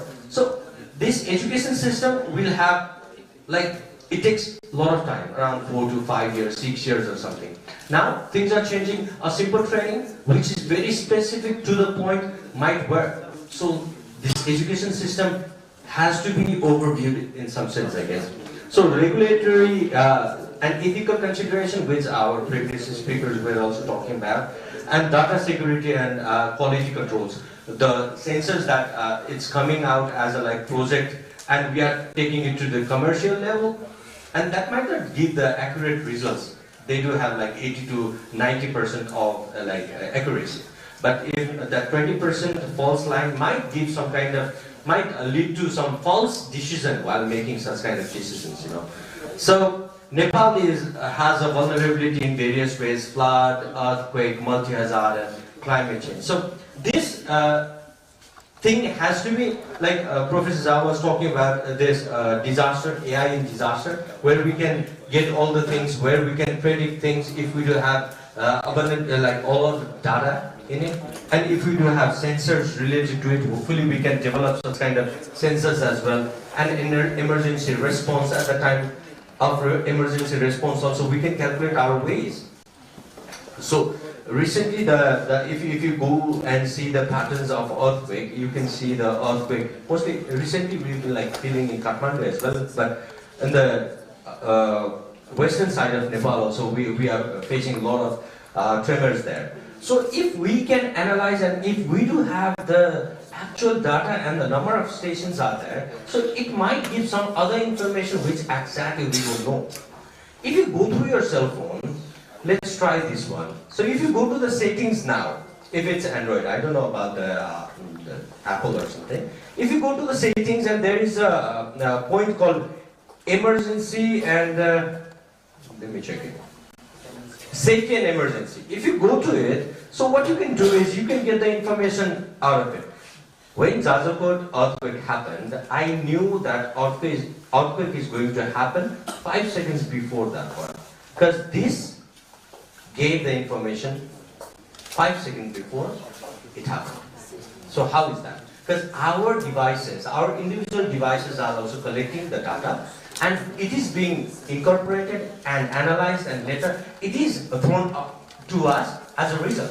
So that means like each devices that we are putting on, starting from this wristwatch to the smartphone, it is all taking the data. If we can make more sensors in it, then we'll get more data and things can be different. So later, I don't know, like we don't need to go to hospitals or something. The AI could like check real-time data and give you some kind of information out of it. So I'll change the scenario. So these are the papers that went through. So DRR, UN DRR is one of the entity which is seen by like UN. And I stumbled upon those 4 papers, and they say that they are working on AI, and AI is the next solution to give some kind of disaster managerial practices, and it will make things easy related to disaster management kind of thing. So related to climate change also, if we can bring all the things together and try to create models which will help us forecast things, then it will be easy for us. And later what happens is, we can predict the disaster which is followed by climate change. So this is the, it seems basic, but yeah, I think like things are going to change in such manner. So finance today, if we see the finance in disaster, what happens is, like we are investing only like 0.47%, in the disaster. If it's a development amount, only 0.47% of the amount is being invested in the disaster sector. So out of 0.47%, 96% is invested after the disaster, and only like if you are to see that figure, only 4% is invested prior to the disaster. So this is the situation. If we are to invest some kind of amount prior to the disaster, if the graph is opposite, that could be the heaven for us. So we would be like resilient in some sense prior to the disaster. So this much of amount was invested for the reconstruction because of the 2015 Gorkha earthquake. So if you see this amount, this is the 52% of the total GDP right now. So an amount which is being invested, half of the amount that is used to run a country. So if you see, it was not affected the whole country.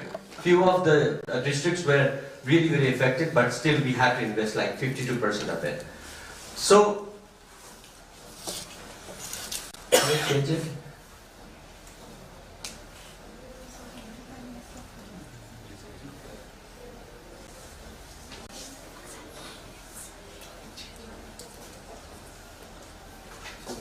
I think it's not changing. I think it does. Stop.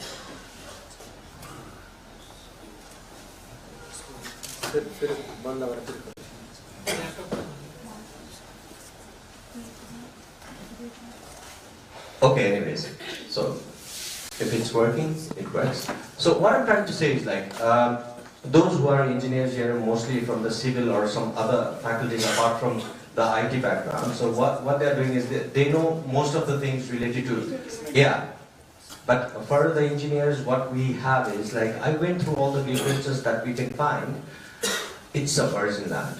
If you're associated with the things, if it's really very fitting to your professional background, try to integrate AI in some sense. When I was talking, like there were a few presentations and I was talking with the Kamal sir, and he was also talking about the next new normal thing, next thing. If we can integrate any of the theses or researches related to like AI, then this is going to change the situation in everything. We can produce some kind of model which is sellable to the market in terms of civil engineering. If one is from disaster, if he or she creates some kind of model related to AI, yeah, it is really very easy and relevant to develop in every way. So solutions, yeah, we need to go for the research, and public-private partnership, of course, is really very important, and it is the best model that we can incorporate, because public and private partnership, they will give some kind of benefit and they can have some kind of investment in AI as well. So capacity building through trainings and any kind of education sector, if they can have some kind of idea related to it, they can invest in it. And ethical guidelines, which is, I guess, these days needs to be regulated in some sense. Hopefully we are going to have one.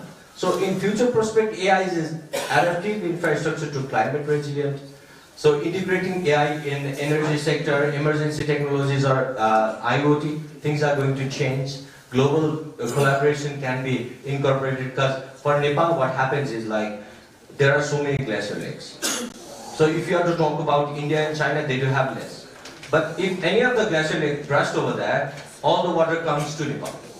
So the thing is, if they are not monitored easily, so we can monitor our glaciers, but the glaciers which are there in India and China is to be monitored and that data is to be shared.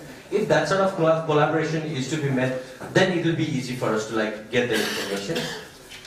So okay, so we were talking about the devices and everything. It is very expensive and things, right? When I was in Japan, when I was doing my PhD, Masters and PhD, what happened was I had to use supercomputer, but I had to use Kyoto University supercomputer. I was from Matsuyama University, but I had logins for that.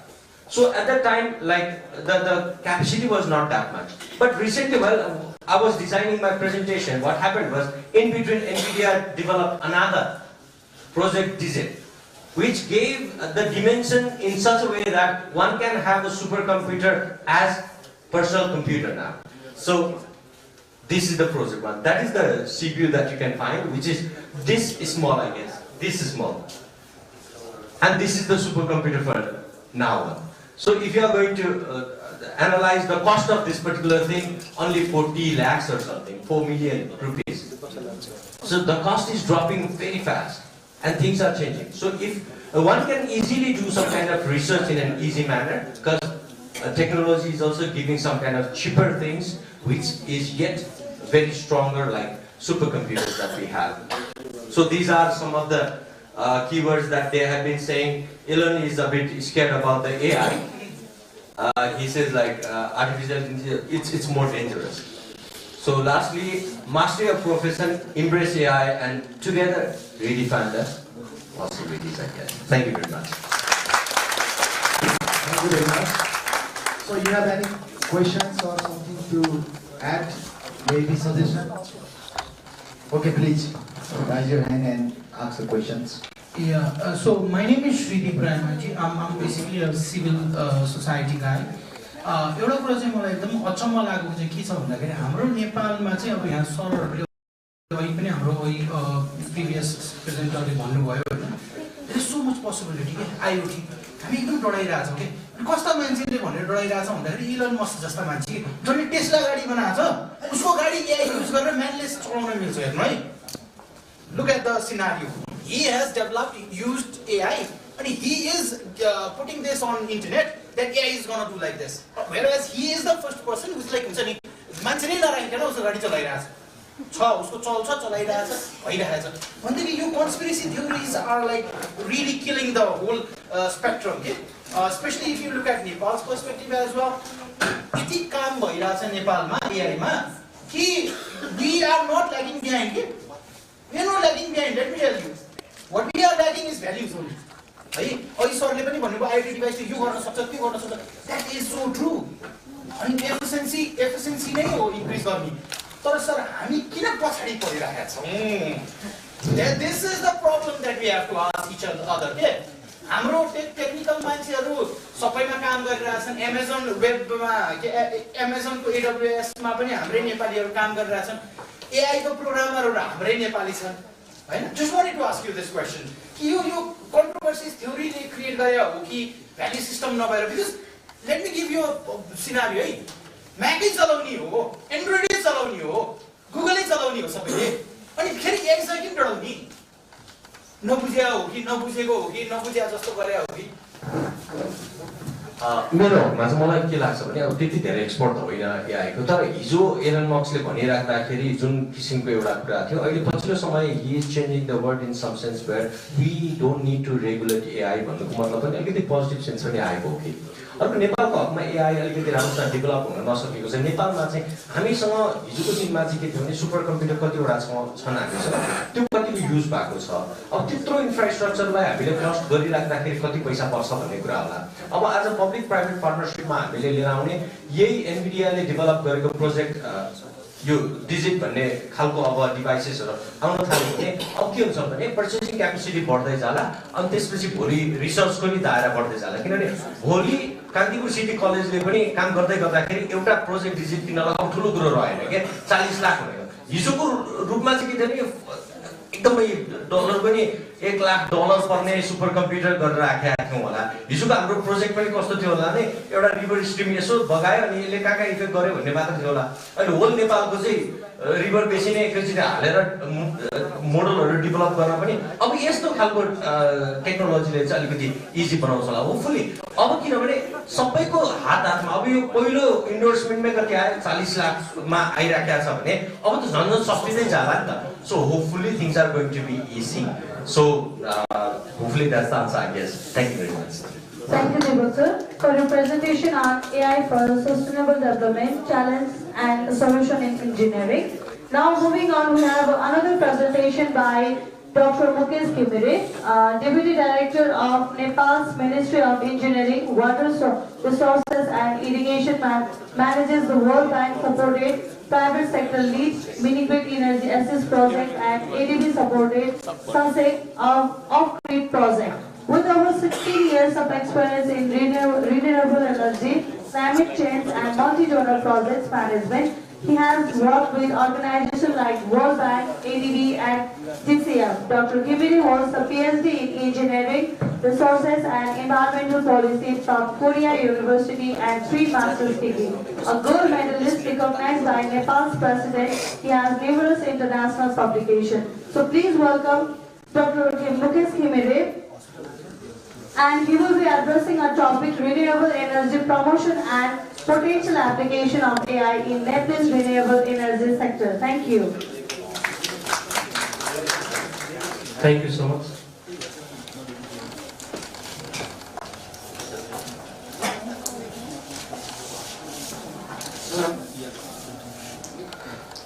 Respected chair of the sessions, all the ladies and gentlemen. So first of all, I would like to thank to the KCC colleagues for inviting me for this, for sharing some of the initiatives of this application of the AI in the energy sector in Nepal. So I also start with my disclaimer that I am not the AI expert on these things, because I learned so many things from the today's sessions in the morning.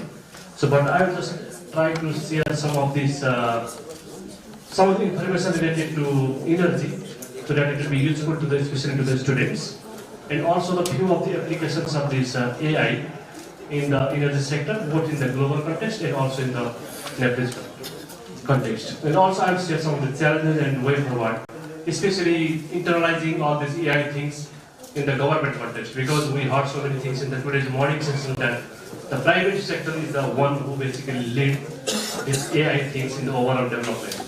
But the government always is quite slow in this regards. So let me share some of these initiatives what government is taking in this front, and also what can be done or what should be done from the government side especially, because the government is quite slow on adopting all those initiatives in Nepal, and also almost in all of the world also. The whole thing is the private sector is leading the thing, and the government is quite behind on those things. Government is trying to catch up those things now. So today I just focus on this, some of the things of this Nepalese energy sector overview. What is the current status of this energy sector in Nepal, and this AI applications in the energy sector in the more global perspectives, and more particularly in the renewable energy sector in Nepal. So I don't need to explain all these things, because we know these energy resources things because we are the hydro-dominant countries. But we don't need to. We have to remember that we have other sources of renewable, like the solar and this biomass and other sources. So, but in terms of this, we have lots of the resources, but the country's situation is not so good. We can see that all these petroleum products, we are dependent on the petroleum products from India, and our energy sector is mainly basically driven with these household energy sector consumptions. So all basically driven from this traditional buying. But the thing is, the sector is getting cleaner. So this traditional resources are going decreasing, and this commercial and the renewables are increasing. So looking at this, the more global perspectives in this SDG and this NDC things, because the government has commitment to make this electricity to access to all by 2030, and this net zero transitions by 2045. So these are these more global goals that government is working on this area. So these are few policies and strategies on this renewable energy and energy efficiencies. I will not go into details. The most latest one is the Green Hydrogen policy in 2024. So in terms of these overall these institutions and the governance on the how these governance systems work in the energy systems. So Ministry of Energy is basically leading this sector.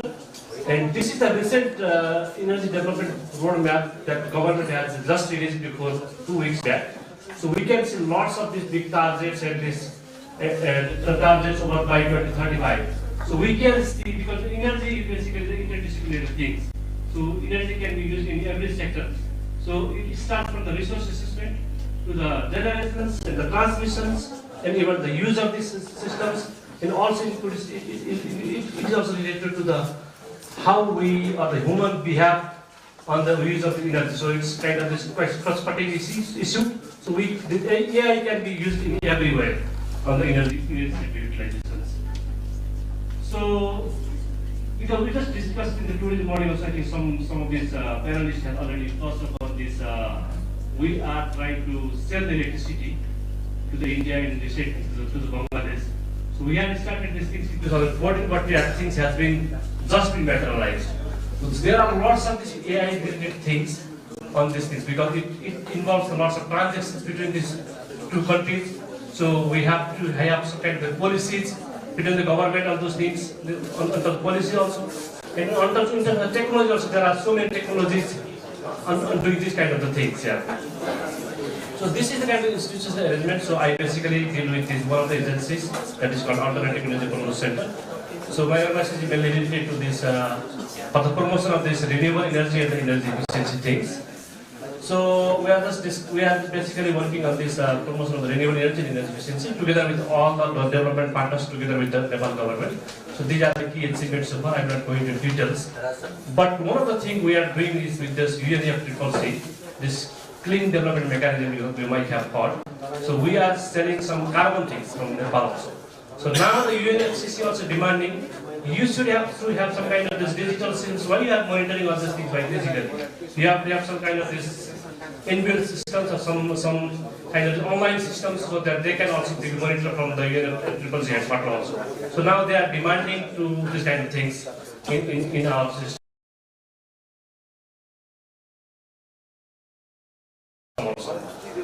So let me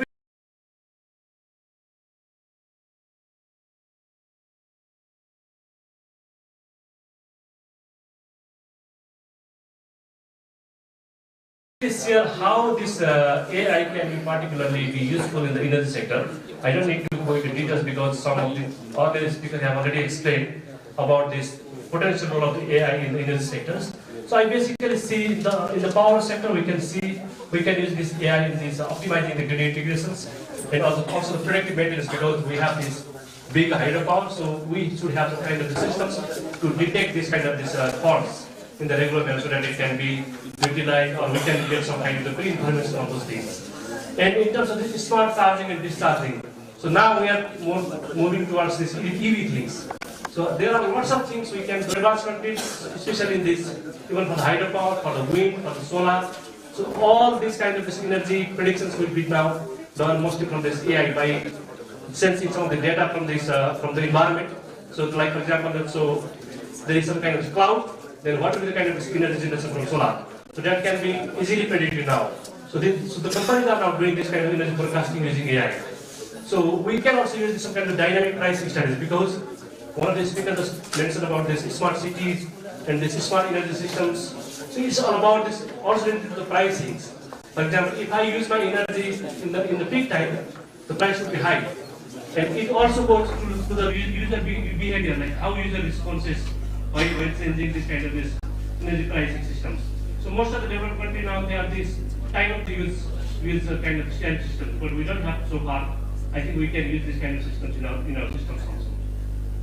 Similarly, we can use this AI systems in the microgrid management, also the peak saving, and also this renewable energy smoothing, because this in the central grid, so we can inject to this from the other renewable energy sources. So we cannot use all 100% renewable in this power mix so far. So what is the kind of this optimum amount of energy that can be injected into the grid? So those kind of systems can be used. AI can be used on that sense. So like I have mentioned, the real-time monitoring and the demand response. So these are some of the potential areas that this AI can be used in the energy sectors. So they are quite new. I'm just summarizing those things. So, but the thing is, so let me take one of these quotes from one of the scientists. So AI will transform many industries, of course, but it's not a magic. We have to implement those things. We have to monitor those things. We have to keep the systems very well. So this is the thing. And this another thing. So particularly related to renewable energy. Let me come into the renewable energy things. So this AI can be basically used for this predictive analysis, for the grid management, for the renewable resource assessment, for the energy storage optimization. We can see lots of examples like from the IBM to this Siemens. Now they are using these AI things in this renewable energy applications area also. So let me share some of these particular examples related to Nepal also. So we are also doing some kind of things on this AI, but we are not saying particularly this is kind of AI project. So there are other projects, but AI is a part of those kind of initiatives. So we can see, for example, the solar irradiation forecasting model that we are doing, and also for this micro optimizations kind of things that we are doing. So in the academic area also, we can see some of the very good papers on this, using this AI, how even the machine learning, how we can use this people's perceptions or people's behavior on this application of the energy things. So there are few kinds of some examples we can see over here. So in terms of this, not only from the public sector, also private sectors are basically now leading, for example, the gas power, which is the solar monitoring things, solar implementation things, they are doing very good with this AI things. And the predictive maintenance is one of the hydropower we can see from the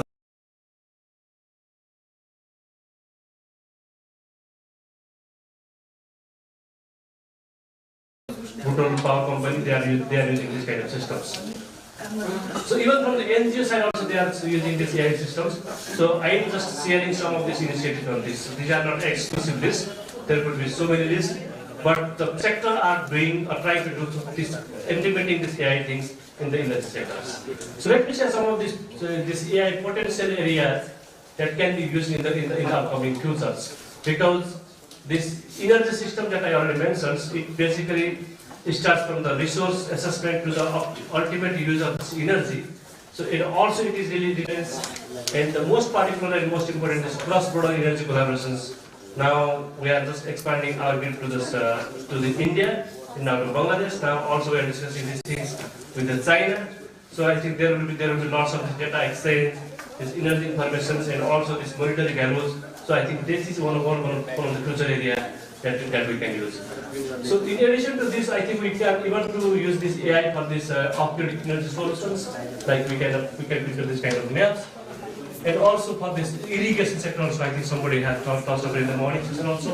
So for example, what is the kind of this irrigation requirement, or what are the requirement for particular crop that we can design, and we can even control the flow of the water of those systems also. So we have used recently with this AI in one of these large waste energy project, especially for maintaining this carbon to nitrogen ratio.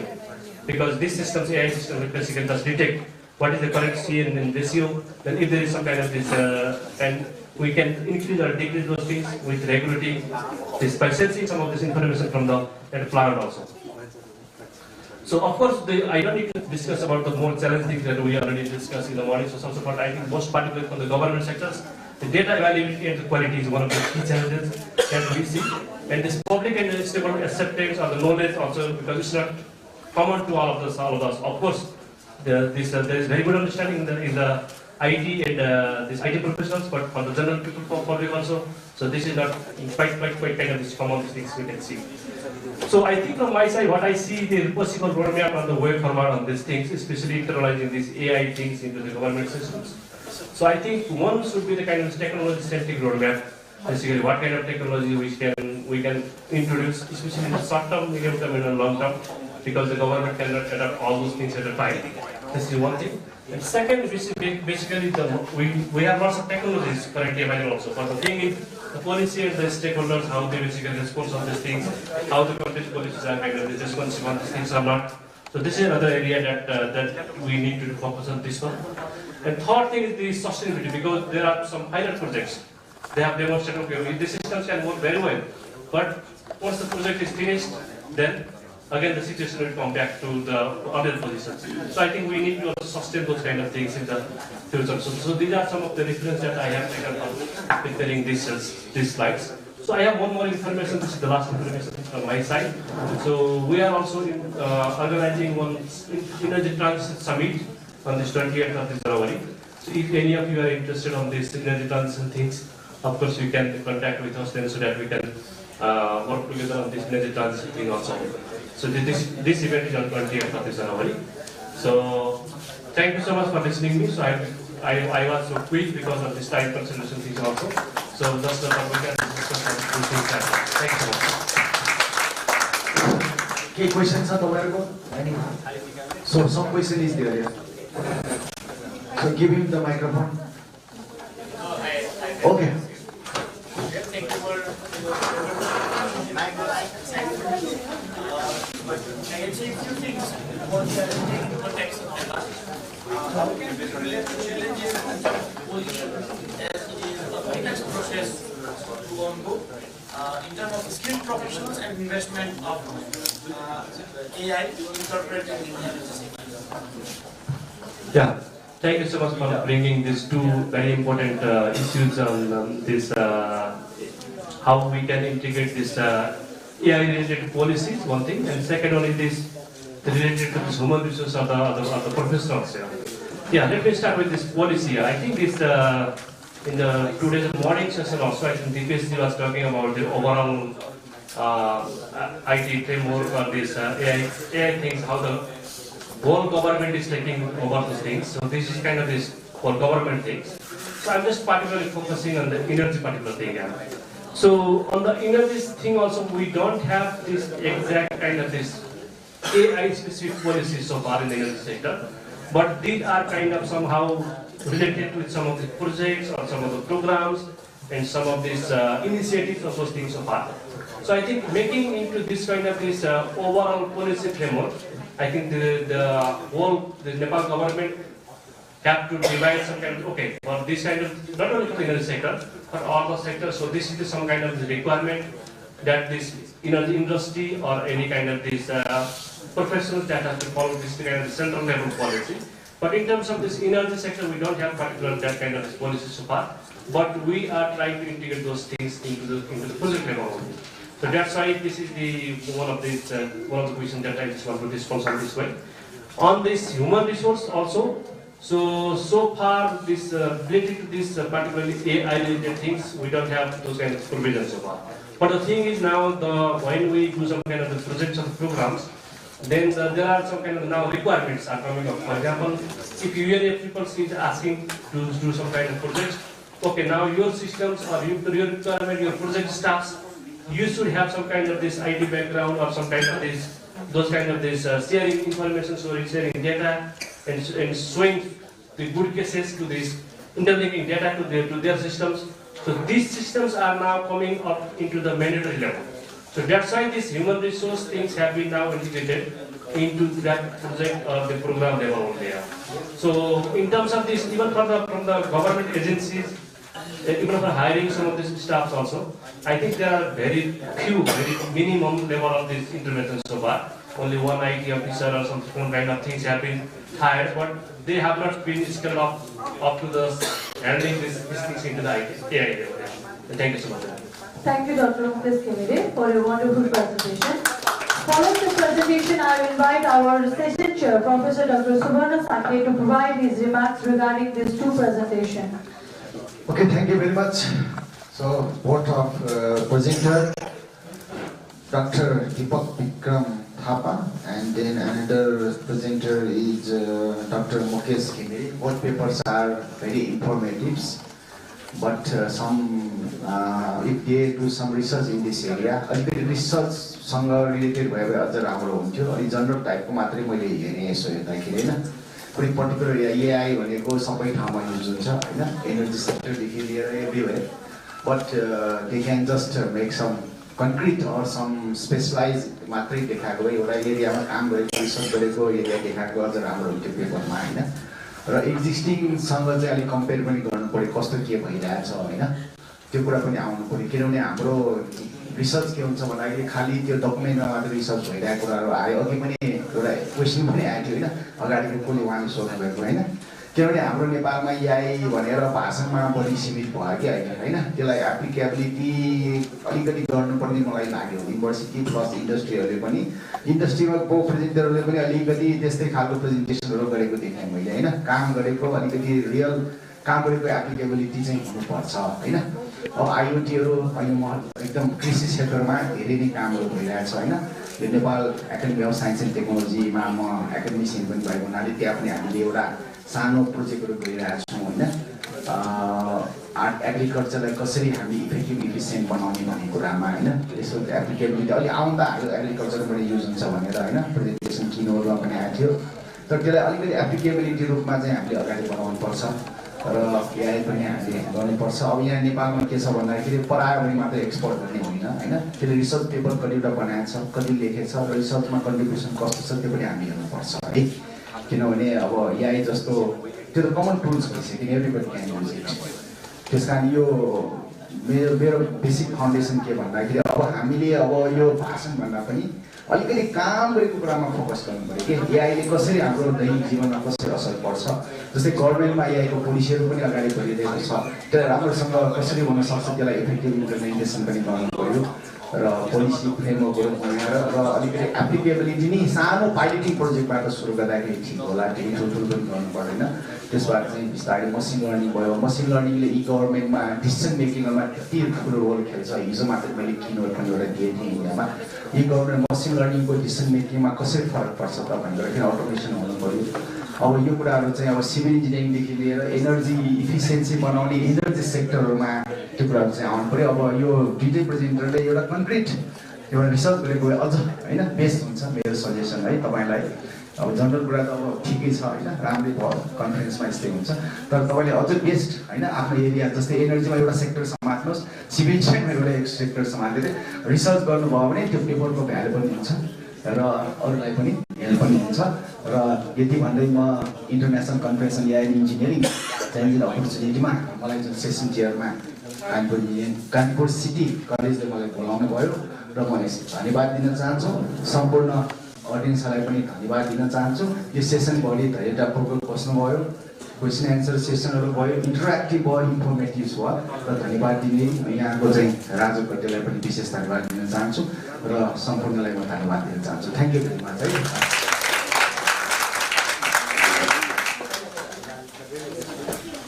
Thank you, Professor Dr. Sakhe, for the insightful feedback. Now I would like to invite Mr. Raju Katil, Principal of Kantipur City College, to come forward and offer his appreciation to our session chair, Professor Dr. Subarna Sakhe. Your leadership and guidance have been instrumental in making this session a successful, and we are grateful for your time and dedication.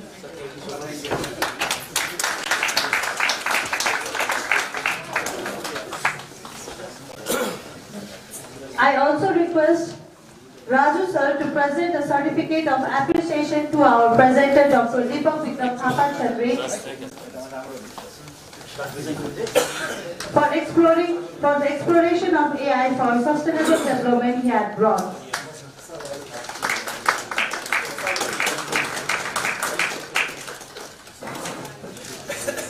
I also request Raju sir to present a certificate of appreciation to our another presenter, Dr. Mukesh Kimide, who has presented on renewable energy and AI applications.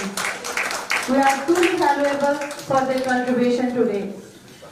I would also like to request Mr. Raju Katil, Principal of Kantipur City College, to appreciate the rapporteur of this session, Engineer Kusum Dev, for our valuable contribution.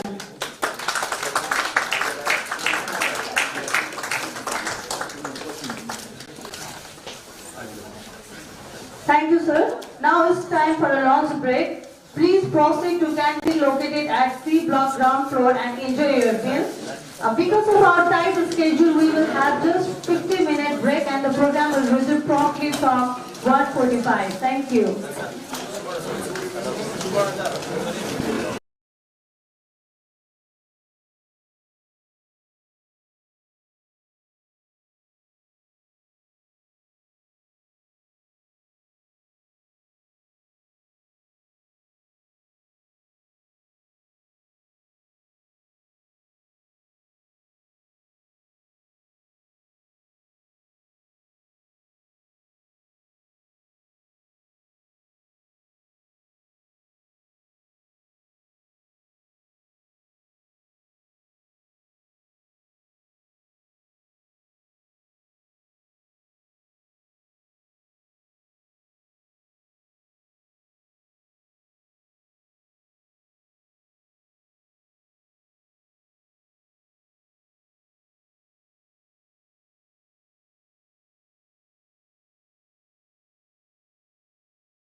शुभकामना सँगसँगै समृद्ध राष्ट्र र समृद्ध राप्ती नगरपालिकाको परिकल्पना सँगसँगै स्थानीय सरकारको नेतृत्व र स्थानीय सरकारसँग यहाँहरूको समन्वय कसो हुनुपर्छ र स्थानीय सरकारसँग यहाँले के कस्ता सहजीकरण गर्नुपर्छ र के अपेक्षा गर्नुभएको छ भन्ने विषयमा विशेष गरेर पालिका टेलिभिजन र साउथ वेस्ट स्टेट कलेजको आयोजना र सँगसँगै राप्ती नगरपालिकाको प्रवर्तनमा यहाँहरूको माझमा हामीले आजको विद्यार्थीसँग मेयर कार्यक्रम सुरुवात गर्न गइरहेका छौँ। सामान्य चाहिँ मास्टर डिग्री गर्नको लागि 18-20 वर्ष 22 वर्ष पुग्नुपर्छ। त्यहाँ ठुलो मेहनत गरेको हुन्छ। तर पनि हामी ब्याचलर गरेका छौँ, मास्टर गरेका छौँ। हामीलाई नेपाल सरकारको यस्तै मेकानिजम छ, हामी चाहिँ के छ भने बेरोजगारी भएर बस्नुपर्ने अवस्था भएको छ। यो हामीले बुझेका छौँ। हामीले पढेर पनि मेहनत गरेर पैसा खर्च गरेका छौँ, जागिर पाएको अवस्था छैन। अहिले हामीले कुनै 2-4 विषय मात्रै हामीले भ्याकेन्सी बढाउने हो भने 2टा सिलेक्सन गर्नको लागि हामीलाई 200 जनाभन्दा बढीको आवेदन पर्ने गरेको छ। नेपालको शिक्षा नीति यस्तै छ, यसले आम पढाइसकेर बसेका युवाहरूलाई रोजगार दिन सकेको छैन। त्यो भएको हिसाबले हामीले मन्थन गऱ्यौँ र के लाग्यो भने अहिले हाम्रै गाउँहरूमा हेरौँ, हामीले अन्त हेर्नै पर्दैन। 3 महिना र 6 महिना सिकेका प्राविधिक सिकेका हाम्रा कति दाइहरू छन्, दिदीहरू छन्, हाम्रो नातागुता पर्छन्, लामो ब्याग बोक्नु भएको छ। प्रत्येक व्यक्तिहरूको गाई गोठमा भैँसी गोठमा जानुभएको छ, बाख्रा खोरमा जानुभएको छ, उहाँले सेवा दिनुभएको छ। उहाँले महिनामा 1 लाखभन्दा बढी कमाउँछन्, जबकि उहाँले त्यो तालिम सिक्नको लागि 3 महिनादेखि 6 महिनासम्म मात्रै खर्चिनुपर्छ, धेरै छैनन्। हो यस्तो व्यवहारिक ज्ञानको हामीलाई आवश्यक छ, सिपको आवश्यक छ भन्ने हिसाबले हामीले तपाईँहरूको विद्यालयहरूमा पढ्दै कमाउँदै भन्ने हिसाबले हामी प्रोग्राम ल्याएका छौँ। त्यो प्रोग्राम तपाईँहरूको विद्यालयमा पुग्न बाँकी छ, तपाईँलाई आइपुग्छ, राप्ती नगरपालिका गर्नेछन्। त्यही कुराको लागि स्थानीय सरकारले विद्यार्थीसँग मेयर भन्ने कार्यक्रम राख्यौँ। हामीलाई के छ भने पुरानो चिजहरू मात्रै हाम्रो बुद्धिमा छिरेको छ। हामीले नयाँ चिजहरू, नयाँ परिकल्पनाहरू, यो गर्नुपर्छ त्यो गर्नुपर्छ यसरी गर्ने भन्ने कुराहरू हामीहरूको दिमागमा छिर्न सकेको छैन। किनकि अहिले पनि हाम्रो संरचना भनेको पुरानो संरचनामा चाहिँ यो देश अघि बढिरहेको छ। यस्तो बेलामा तपाईँ नौजवान युवा युवती हाम्रा भाइ बहिनीहरू जुन विद्यार्थी लेभल हुनुहुन्छ, तपाईँहरूको बिचमा उमेरको हिसाबले कान्छु, अहिले प्रविधिको हिसाबले पनि हामीलाई भन्दा बढी तपाईँहरू चलाउन आउने भएको हिसाबले तपाईँहरूसँग चाहिँ एउटा छलफल गरौँ, अन्तर्क्रिया गरौँ, नयाँ निष्कर्ष निकालौँ भन्ने उद्देश्यले अहिले हामीले विद्यार्थीसँग मेयरको कार्यक्रम राखेका हौँ।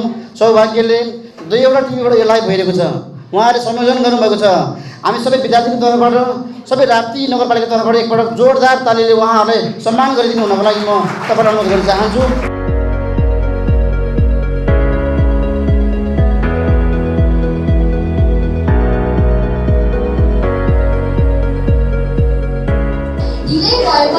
हामी बालबालिकासँग मेयर साहबले साक्षात्कार गर्ने मौका अवसर जुटाइदिनु भएकोमा आयोजक कमिटीप्रति आभार व्यक्त गर्दै म हामी बालबालिकाको प्रश्न अर्थात् हामी साना बालबालिकाको जिज्ञासातर्फ लाग्न चाहन्छु र मेरो पहिलो जिज्ञासा यस प्रकार रहेको छ। विद्यालय शिक्षालाई मजबुत बनाउनको निमित्त सकारात्मक सोचले भरिएको समाज र शिक्षालाई सपोर्ट हुने प्रिरेक्विजिट अर्थात् पूर्व शर्तहरू हुनुपर्छ भनिन्छ, जस अन्तर्गत कम्तीमा 1 नगर 1 सार्वजनिक पुस्तकालय, विद्यालय शिक्षालाई र बाल मनोविज्ञानलाई सम्बोधन गर्न सक्ने पुस्तकहरू, पत्र पत्रिका, फ्री वाइफाई जस्ता कुराहरूमा हाम्रो नगरले ध्यान त पक्कै पुर्याएको छ। यस सम्बन्धमा मेयर साहबबाट जानकारी तथा भावी योजनाको बारेमा जान्न पाए म आभारी हुने थिएँ। प्र्याक्टिकलको लागि टुल लाने भनेको थियो, सरहरूलाई कुरा गर्दा हाम्रो बजेट नगरपालिकाबाट हालिएको छैन भन्यो र हाम्रो प्र्याक्टिकल गर्न नि पाएको छैन। विद्यार्थीहरूले टुवेल्भ पछि के गर्ने त? हजुरहरूले टुवेल्भसम्म निःशुल्क शिक्षा त गराइदिनु भयो, तर हामीले टुवेल्भ पछि के गर्ने त भन्ने कुरामा हामीले रेगुलर गरिरहेको क्लास बाहेक एउटा क्लास चाहिँ ब्रिजको सञ्चालन गराइदिने हो भने हामीले पछि गएर भविष्यमा इन्जिनियरिङ, नर्सिङ तथा अनेक ठाउँहरूमा जान चाहिँ हामीलाई सजिलो हुन्छ। प्यारा विद्यार्थी भाइ बहिनीहरू, हामी यो हलमा प्रश्न गर्नका लागि मात्रै प्रश्न लिएर आएका होइन, हामी समाधान लिएर जान आएका हौँ। हाम्रो भविष्य याद गर्नुहोस्, तपाईहरूले राखेका प्रश्नहरूको जवाब तपाईँले आजको अहिले पाउनुभयो भएन त्यो ठुलो कुरो होइन। तपाईँहरूले प्रश्न राख्नुभयो, प्रतिनिधि प्रश्नहरू आए त्यो ठुलो कुरो हो। त्यसैले भाइ बहिनीहरू, मैले भन्दैछु हामी यहाँ हिजो जे थियो त्यही गर्न आएका होइनौँ। केही सिक्न आएका छौँ, केही बुझ्न आएका छौँ। जसरी गोल पोस्ट बिनाको फुटबल म्याचमा गोल सम्भव छैन, त्यसरी नै तपाईको लाइफमा पनि, तपाईको जीवनमा पनि तपाईले आफ्नो गोल सेटिङ गर्नु पर्यो, गोल पोस्ट हुनु पर्यो। त्यो गोल पोस्ट भने के? म 10 मा राम्रोसँग पढ्छु, +2 साइन्स पढ्न, म राम्रोसँग पढ्छु, +2 म्यानेजमेन्ट पढ्न, ह्युम्यानिटिज ल र एजुकेसन पढ्न। किन? म एउटा डाक्टर बन्नु छ, म एउटा इन्जिनियर बन्नु छ, म एउटा सीए बन्नु छ, एउटा आईटी को एक्सपर्ट बन्नु छ। जब तपाईले यी यस्तै किसिमका गोलहरू सेट गर्नुहुन्छ अनि बल्ल तपाईलाई अब निन्द्रा लाग्दैन, तपाईलाई भोक लाग्दैन, तपाईलाई शिक्षकलाई देखेपछि प्रश्न सोधौँ लाग्छ। आज तपाईको लक्ष्य छैन, सरदमलाई भेटेपछि भागौँ लाग्छ। यसर्थ प्रिय विद्यार्थी भाइ बहिनीहरू, पहिला तपाई आफ्नो लक्ष्य निर्धारण गर्नुहोस्। यसर्थमा साउथ वेस्टर्न स्टेट कलेज जुन वसुन्धरा काठमाडौँमा अवस्थित छ, यो आईएसओ सर्टिफाइड कलेज हो। यहाँ अत्याधुनिक ल्याब, लाइब्रेरी र आईटी को प्रयोग गरिएको छ। नेपालमा पनि हरेक किसिमले भौतिक सुविधा सम्पन्न कक्षा कोठाहरू, पुस्तकालय, खेलकुद मैदान, प्रयोगशाला को व्यवस्था गरेका छौं र हाम्रो उद्देश्य पनि यही हो। साउथ वेस्टर्न स्टेट कलेजले मात्र होइन, सम्पूर्ण कलेजहरुमा त्यो किसिमको भौतिक पूर्वाधारहरू हुन्। साउथ वेस्टर्न स्टेट कलेजमा मात्र होइन, त्यस्तै सुविधा सम्पन्न कलेजहरुमा विद्यार्थी भाइबहिनीहरूले पढ्न पाउन्, यो हामी साउथ वेस्टर्न स्टेट कलेजका व्यक्तिहरूको उद्देश्य हो। यस अर्थमा हामी पालिका तहमा गएर पालिका टेलिभिजन, न्यूज 24 लगायतका टेलिभिजन मिडियाहरूको साथमा विद्यार्थी भाइबहिनीहरूलाई पढ्ने, मेहनत गर्ने, अवसरको खोजी गर्ने र उद्देश्य निर्धारण गर्नुपर्छ भन्ने एउटा भावनाको विकास गराउनका लागि यो किसिमको अभियानमा अगाडि बढेका हौं। Every wave is water alone. Every wave is water alone. Every ornament is gold alone. Every chair is wood alone. Every pot is clay alone. Every dream is mind alone. Everything is attention alone and care alone. संसारमा जे कुरा छ नि सबै पानीको छालहरू, सबै पानीको छालहरू, त्यो छालहरू हुन्छ नि, वेभ चाहिँ अल्टिमेटली त्यो चाहिँ पानी मात्र हो। सबै गहनाहरू भलै त्यो हामीले अहिले सुनका भएको हिसाबले लिएको छ, अरूको पनि हुन सक्ला, सबै गहनाहरू अर्नामेन्ट के हो? Gold alone. र every chair is wood alone. तपाईले ठट्टा गर्नलाई कसैले फलामले बनेको भन्नु होला के होला, तर सामान्यतया मैले भनेको सबै चेयरहरू वुडको हुन्छ भन्ने सन्दर्भमा वुड अलोन। एभ्री पट इज क्ले अलोन। माटोको भाडा माटोले बनेको हुन्छ भन्ने अर्थमा मैले भनेको छु कि अरूको पनि त भाडा हुन्छ, तर एभ्री पट is clay alone and every dream is mind alone. तपाई राति सुत्नुहुन्छ नि, सपना देख्नुहुन्छ नि, कहाँ छ त? अन्त कोही छ त्यसको सोर्स? तपाईले यो सबै देख्नुहुन्छ जागा बेला अवेकन वर्ल्डमा, जागा दुनियाँमा, तर सुतेको बेला त तपाईले सपना कहाँ देख्नुहुन्छ? Play of mind alone, not other than mind. र एभ्रिथिङ इज अटेन्सन अलोन। अब अथवा अर्को एभ्री रिजल्ट इज अटेन्सन अर। तपाईहरुलाई एउटै कुरोमा भनौं, बेकनले भन्नुभयो प्रकृति अथवा ईश्वरले सबैको लागि चारो बनाउन सक्छ, तर कसैको पुरमा लगेर खान सक्दैन, किनभने चारो खोज्न चाहिँ आफै हिँड्नुपर्छ।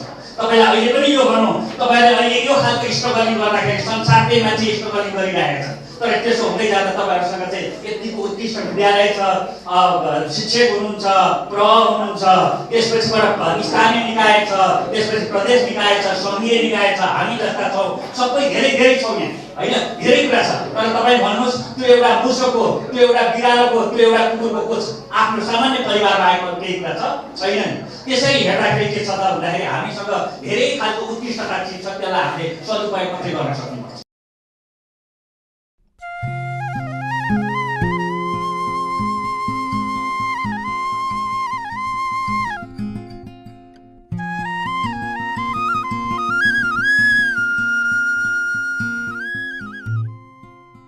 नमस्कार भाउजू। ओहो नमस्कार बाबु, सन्चै हुनुहुन्छ? फर्किनु भयो त विदेशबाट? फर्के भाउजू, कति दुःख गर्नु अर्का ठाउँमा, अब जति दुःख गरेर आफ्नो ठाउँमा गरौँ भनेर फर्किनुपर्छ बाबु। आफ्नो माटो, आफ्नो देशको माया गर्नुपर्छ, अनि मात्र पो नेपाली हुनुमा गर्व गर्न पाइन्छ।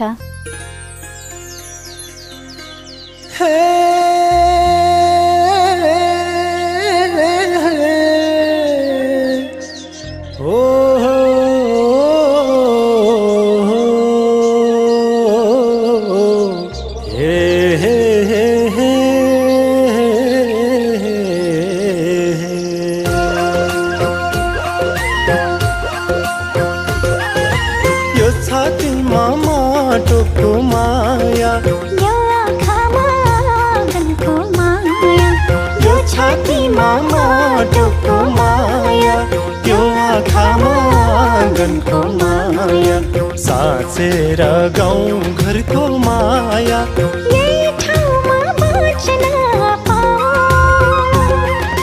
हिमालको काखा मुनि जुनी चाँदे गाउँ हाम्रो स्वर्ग जस्तो ठाउँ, हाम्रो जुनी चाँदे गाउँ, जुनी चाँदे गाउँ हाम्रो स्वर्ग जस्तो ठाउँ,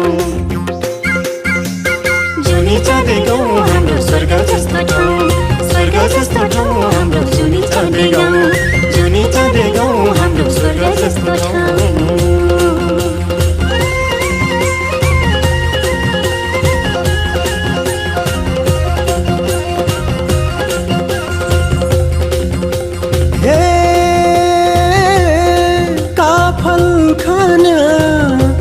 गाई चराउन्या बुधी डाँडा चौरा सल्ली राम्रा शिवपुरी गरेखा कोटिका ठौरा सल्ली राम्रा शिवपुरी गरेखा कोटिका ठौरा।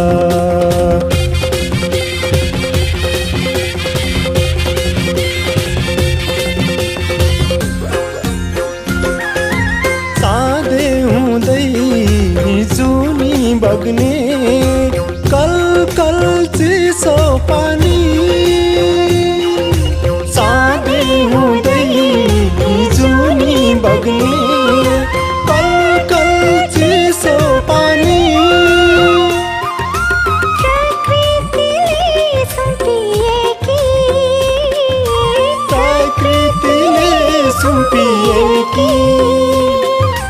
अमूल्य छन् ढुङ्गा खानी, सबै जाति जातिका लागि आफ्नै भाषा भाषीका लागि, सबै जाति जातिका लागि आफ्नै भाषा भाषीका लागि मिलेर गाउँ घरका लागि यही ठाउँमा बाँच्न पाऊँ।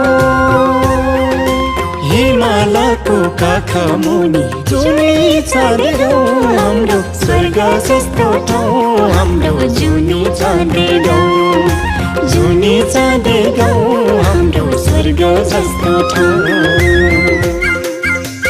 जुनी चाँदे गाउँ हाम्रो स्वर्ग जस्तो ठाउँ, स्वर्ग जस्तो ठाउँ हाम्रो जुनी चाँदे गाउँ, जुनी चाँदे गाउँ हाम्रो स्वर्ग जस्तो ठाउँ।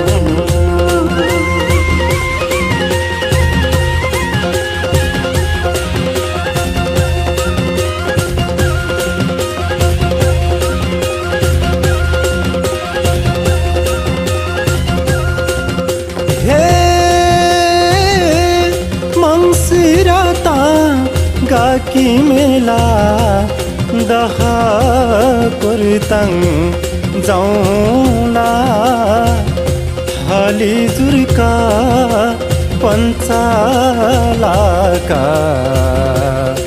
आफन्ती भेटौँला थाली जुर्का पञ्चालाका आफन्ती भेटौँला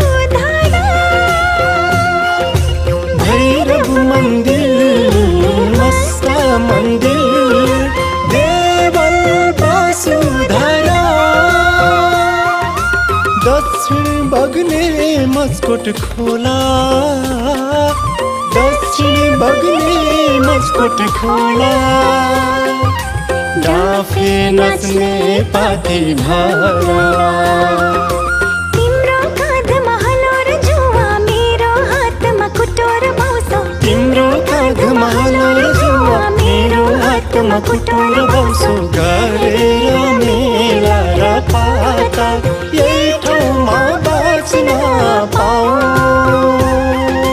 हिमालको काख मुनि जुनी चाँदी गाउँ हाम्रो स्वर्ग जस्तो ठाउँ हाम्रो जुनी चाँदी गाउँ जुनी चाँदी गाउँ हाम्रो स्वर्ग जस्तो ठाउँ जुनी चाँदी गाउँ हाम्रो स्वर्ग जस्तो ठाउँ जुनी चाँदी गाउँ हाम्रो स्वर्ग जस्तो ठाउँ जुनी चाँदी गाउँ हाम्रो स्वर्ग जस्तो ठाउँ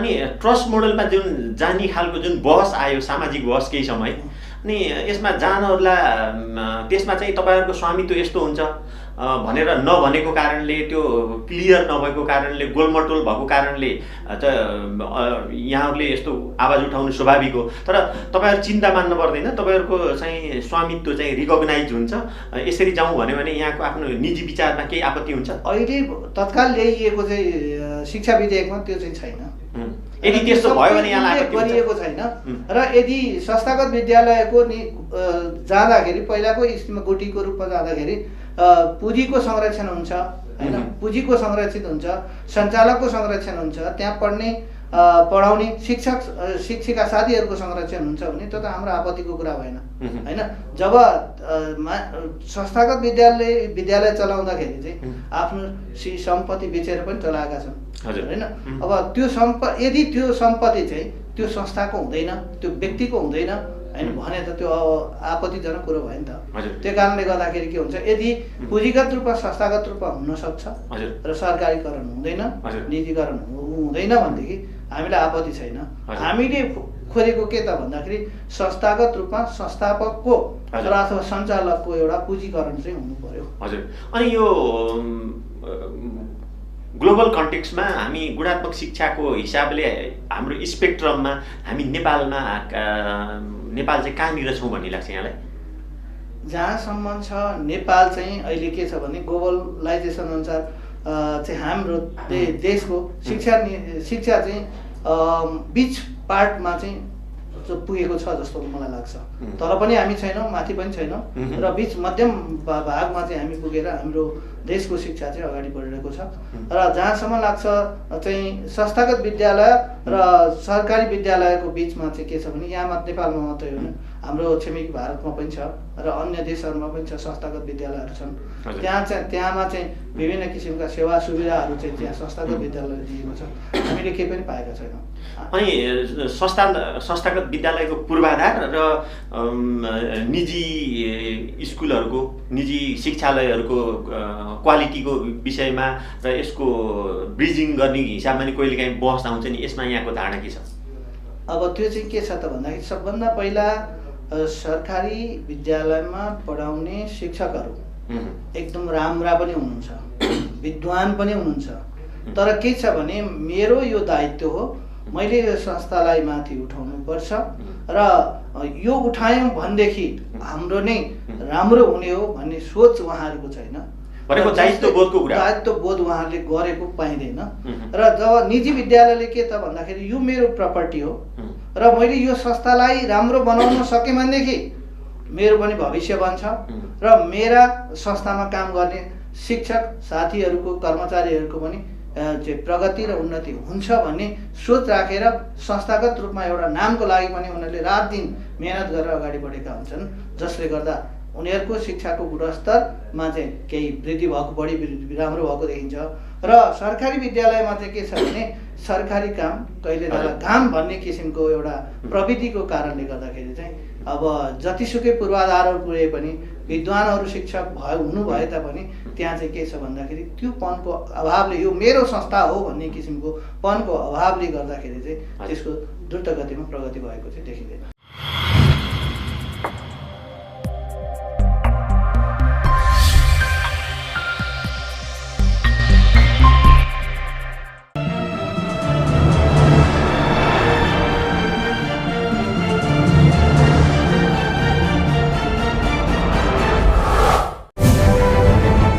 विद्यार्थीको होमवर्क जाँच्ने केपिलासगढी गाउँपालिकाको अभियान।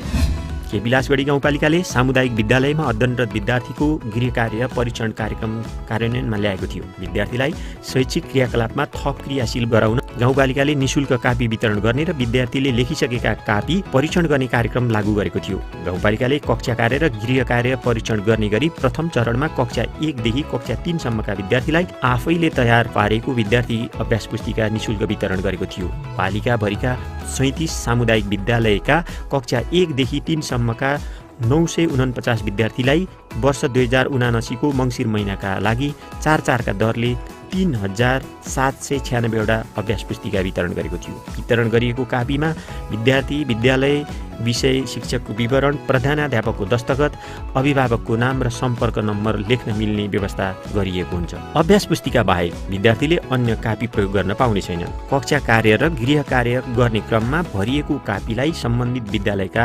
प्रधानाध्यापकले गाउँपालिकामा बुझाएर नयाँ कापी लैजान सक्छ। सन्दर्भदेखि सन्दर्भसम्म, सन्दर्भदेखि परम्परासम्म, सन्दर्भदेखि अभिगतसम्म, सन्दर्भदेखि परम्परा हुँदै प्रणालीसम्म। कार्यक्रम सन्दर्भदेखि सन्दर्भसम्म, फलोअपदेखि अपडेटसम्म, अभिगतदेखि परम्परासम्म। प्रधान अध्यापकले बुझाएको कापीलाई भने जनप्रतिनिधिको उपस्थितिमा शिक्षा शाखाले परीक्षण गर्ने नगरपालिकाले जनाएको थियो। विद्यार्थीको कापी परीक्षण गर्ने नीतिले गाउँभरिका विद्यालयमा पाठ्यक्रमलाई एकै समयमा पूरा गर्न दबाब पुग्ने अपेक्षा गरिएको गाउँपालिकाले जनाएको थियो। कापी अभावमा गृहकार्य नगर्ने विद्यार्थीले पनि नियमित गर्ने वातावरण बन्नेछ।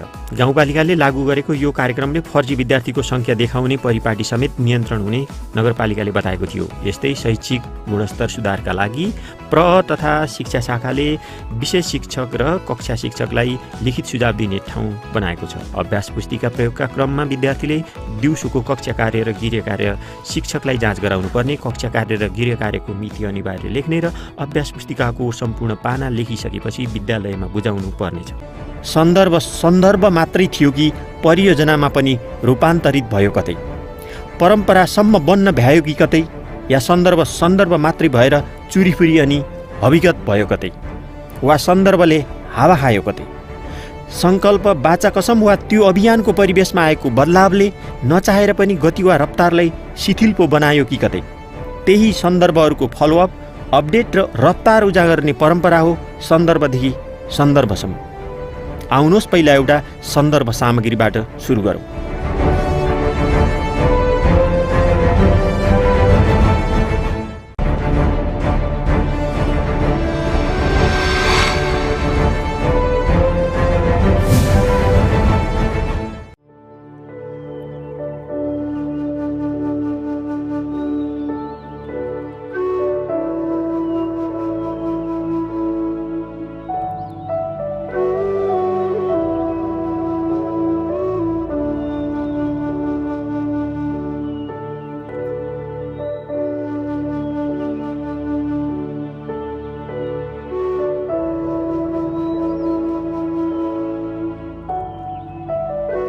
शिक्षा प्राप्ति सबैको अधिकार हो।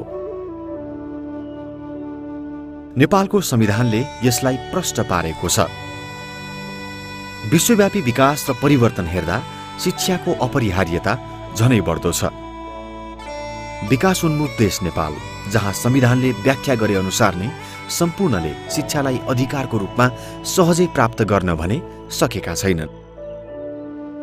आर्थिक, भौगोलिक, सामाजिक, पारिवारिक आदि विविध कारणले अझै कयौं बालबालिका विद्यालय बाहिरै छन्।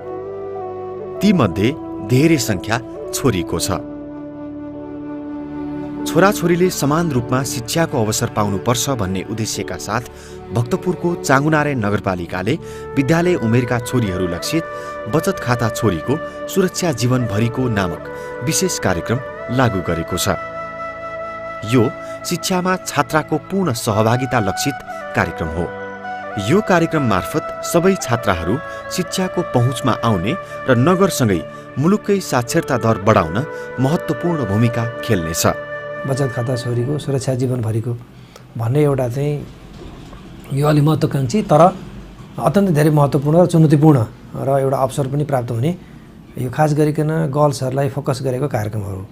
खास गरिकन हाम्रो यहाँको फेरिबाट के देखिन्छ भने सामुदायिक विद्यालयमा अध्ययन गर्ने छात्राहरू चाहिँ का अभिभावकहरू चाहिँ खास गरिकन अब अलिकति सीमान्तकृत वर्गका अभिभावकहरू इँटाभट्टामा काम गर्ने र अलि समाजमा चाहिँ विभिन्न तरिकाले क्याटेगोराइज गर्दाखेरि चाहिँ अलि पछाडि पारिएका समुदायका बालबालिकाहरू पनि त्यसमा रहेको। खास गरिकन छात्राहरूको चाहिँ चाँडै बिहा हुने अनि ड्रप आउट बिचैमा त्यो भएको कारणले ड्रप आउट हुने र पढाइ चाहिँ कम्प्लिसन नहुने। खास गरिकन विद्यालय तहको शिक्षा भनेको 12 कक्षासम्मको शिक्षा चाहिँ पुरा नहुने अनि त्यसो भइसकेपछि बिचैमा पठन पाठनमा अवरोध भएको कारणले गर्दाखेरि जीवनमा नै त्यसले चाहिँ गम्भीर रूपमा ठुलो समस्या ल्याउने, चुनौती ल्याउने भन्ने खास यो समस्यालाई एड्रेस गर्नको लागि चाहिँ यो कार्यक्रम ल्याइएको हो। सामुदायिक विद्यालयमा अध्ययनरत छोरीहरूको शिक्षामा पहुँच अभिवृद्धि, गुणस्तरीय शिक्षा प्रदान, बाल विवाह निरुत्साहन, छोरीहरूको आर्थिक र सामाजिक सुरक्षा सहित सुरक्षित भविष्य निर्माणमा सहयोग पुग्ने अपेक्षा सहित नगरपालिकाले आर्थिक वर्ष 2077-78 देखि यो कार्यक्रम सुरु गरेको हो। नेपाल बैंक लिमिटेडसँगको सहकार्यमा सुरु भएको यस कार्यक्रम अन्तर्गत सामुदायिक विद्यालयमा अध्ययन गर्ने छात्राहरूको बैंक खाता खोली हरेक छात्राको बैंक खातामा नगरपालिकाले वार्षिक 4000 रुपैयाँ बचत गर्ने गरेको छ भने नेपाल बैंकले थप 100 रुपैयाँ बचत गरिदिने गरेको छ। चाँगुनारायण नगरपालिकाको सामुदायिक विद्यालयमा पढ्ने प्रत्येक छात्राहरूको नाममा बैंक खाता हामीले खोलिदियौँ। अहिले हामीले वर्षको 4000 हामी त्यहाँ जम्मा गर्छौँ। गत वर्ष 4000 यसपालि 4000 एक कक्षादेखि 12 कक्षासम्म कन्टिन्यू हामी जम्मा गर्दै जाने। ड्रप आउट हो भने पैसा नदिने, त्यो नगरपालिकामा रिटर्न हुन्छ। 12 कक्षा पास गरेन भने त्यो पैसा तिमीले पाउँदैन। अनिवार्य 12 पास गरेपछि त्यो पैसा झिक्न पर्यो। बाल विवाह गरिन्, 20 वर्ष क्रस नगरिकन विवाह गरिन् भने पनि त्यो पैसा मैले पाउँदिनँ। त्यो पैसा रिटर्न हुन्छ। त्यो पैसा लिनलाई मैले त्यो उमेर कटाउनै पर्छ। अनि 17-18 को उमेरमा मैले 12 पास गर्छु, तर युनिभर्सिटी जानलाई मलाई आर्थिक सपोर्ट भएन, पारिवारिक सपोर्ट भएन भने उनले युनिभर्सिटी एडमिसन भएको नगरपालिकालाई प्रमाण दिएर उनले त्यो पैसा आफ्नो पढाइमा खर्च गर्न सक्छ। र 21 वर्ष प्रवेश गरेपछि विवाह गरेर या नगरेर त्यो बेलासम्ममा उनको खातामा आज 1 कक्षामा पढ्ने नानीको त्यो बेलासम्म उनको खातामा करिब 1.5 लाख जति पैसा जम्मा गरेर हुन्छ। किनभने हाम्रो राम्रो ब्याज आउने खातामा हामीले खोलेका छौँ। नेपाल बैंक लिमिटेडमा 3 लाख बराबरको बिमा सुविधा पनि छ। 5 वर्षदेखि 14 वर्ष उमेर समूहका सबै बालबालिका विद्यालय भर्ना गराएर पुरस्कृत समेत भएको नगरपालिका हो चाँगुनारायण।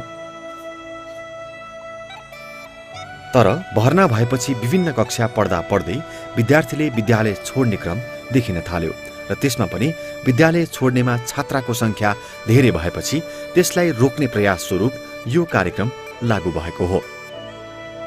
नगरपालिकाका सामुदायिक विद्यालयमा अध्ययन गर्ने छात्राहरू यस कार्यक्रममा समेटिएका छन्। यस कार्यक्रममा सहभागी हुन वा लाभ लिन चाँगुनारायणको स्थानीय छात्रा हुनै पर्ने र अन्य पालिका वा जिल्लाको भए बसाइसराई प्रमाणपत्र हुनुपर्नेछ। खातामा जम्मा भएको पैसा प्राप्त गर्न कक्षा 12 सम्मको अध्ययन पूरा गर्नुपर्ने र 20 वर्ष उमेर पूरा गरेको हुनुपर्ने प्रावधान राखिएको छ। तर उच्च शिक्षा अध्ययनका लागि भने 21 वर्षभन्दा कम उमेरमै पनि रकम झिक्न पाइनेछ। यदि कुनै छात्राले बीचमै पढाइ छोडेमा, कक्षा 12 उत्तीर्ण नगरेमा र 20 वर्ष उमेर नपुगी विवाह गरेको अवस्थामा भने बचत रकम झिक्न पाइने छैन। नगरपालिकामा रहेका 34वटा सामुदायिक विद्यालयहरूमध्ये 2वटामा स्थानीय छात्रा नभएकाले 32वटा सामुदायिक विद्यालयहरूमा यो कार्यक्रम लागू भएको छ। हालसम्म कक्षा 1 देखि 12 सम्म अध्ययनरत 937 जना छात्राहरूको बैंक खाता खोली रकम जम्मा भइसकेको छ। कार्यक्रम लागू भएपछि चाँगुनारायणमा छोरीहरूलाई विद्यालय पठाउने अभियान जस्तै चलेको छ। अभिभावकहरू आफ्ना छोरीहरूलाई विद्यालय जान प्रोत्साहन गर्न थालेका छन्। यस कार्यक्रमबाट लाभान्वित छात्राहरू, अभिभावक, शिक्षक तथा सम्पूर्ण शिक्षाप्रेमी व्यक्तित्व यस कार्यक्रमप्रति आभारी छन्। 50-60 हाराहारीमा यो वर्ष बढेको छ। विशेष गरी सानो क्लासमा चाहिँ आकर्षण बढ्दो छ। 6 क्लासमा हाम्रो 52 जनासम्म भएको थियो, जहाँ हाम्रो 26 जना मात्र थियो। 26 जनामा अर्को 26 जना थपिँदाखेरि प्राय सङ्ख्या चाहिँ स्थानीय बच्चाहरूको अथवा लेडिजहरूको, विशेष गरी गर्ल्सहरूको सङ्ख्या बढ्दो छ। त्यसै गरी 9 क्लासमा होइन, यो माथिल्लो क्लासमा पनि त्यो हिसाबले बढ्दो क्रममा छ। हाम्रो नगरपालिकाका छोरीचेलीहरू शिक्षाबाट वञ्चित हुन नपरोस्, उनीहरूले कमसेकम 12 क्लास मात्रै पनि उत्तीर्ण गर्न सकुन्। त्यो पछि पनि उनीहरूले अब त्यो 12 क्लास पछिसम्म पढाए पनि अनि उच्च शिक्षा हासिल गर्नको लागि त्यहीबाट केही सपोर्ट होस्। कतिपय पढ्न चाहना हुँदाहुँदै यहाँ मैले नै म पढाएदेखि नै एकजना एकदम राम्रो पढ्ने स्टुडेन्ट, उसले पढ्न चाहँदै पढाउन नसकेको अवस्थामा हामीले कति सरमिसहरूले कापी कलम डोनेट गरेर पनि त्यसले पढाएको अवस्था छ। उसले पछि बिहा भएर जाँदा पनि मैले पढ्न पाएको भए कति पनि एकदम दिमाग तेज भएको बच्चाहरू यो भनौँ गाउँमा मैले त्यस्तो भेटेको छु। यसको लागि चाहिँ यो नगरपालिकालाई, नगरपालिका टिमलाई, हाम्रो मेयर साहबलाई म एकदम मुरी धन्यवाद। बच्चाहरूलाई स्पेसल चाहिँ आर्थिक अवस्था कमजोर भएको हैन, आमा बुबाहरू अशिक्षित भएको परिवारलाई पनि स्कुल पठाउन चाहिँ यसले झकझक्याएको छ। त्यो कारणले पनि नगरपालिकाको यो जुन प्रोग्राम छ, यो कार्यक्रम छ, त्यो चाहिँ एकदम सराहनीय छ। यो कार्यक्रम चाहिँ अब निरन्तर पक्कै जाने नै छ हैन, निरन्तर हुनुपर्छ। नगरपालिकाले जम्मा गरिदिएको बचत रकम विद्यार्थीको सहमति बिना अभिभावकले पनि झिक्न नमिल्ने प्रावधानले कार्यक्रमको प्रभावकारिता थप बढाएको छ। यो कार्यक्रममा नगरपालिकामा स्थायी बसोबास गर्ने र सामुदायिक विद्यालयमा कक्षा 1 देखि कक्षा 12 सम्म अध्ययनरत सम्पूर्ण छात्राहरू समेटिएका छन्, जसले गर्दा चाँगुनारायणमा सामुदायिक विद्यालयप्रति आकर्षण बढ्न थालेको छ। छोरीहरूको खातामा छोरी आफैले अथवा निजको अभिभावक तथा आफन्तले थप रकम जम्मा गर्न समेत सक्नेछन्, जसलाई नगरपालिकाले थप प्रोत्साहन गर्ने गरेको छ। शिक्षामा छोराछोरी दुवैको समान पहुँच स्थापित गर्न चाँगुनारायण नगरपालिकाले सुरु गरेको बचत खाता छोरीको सुरक्षा जीवनभरिको कार्यक्रम निकै प्रभावकारी सिद्ध भएको छ। हाल अन्य विभिन्न पालिकामा समेत यो कार्यक्रम लागू हुन थालेको छ।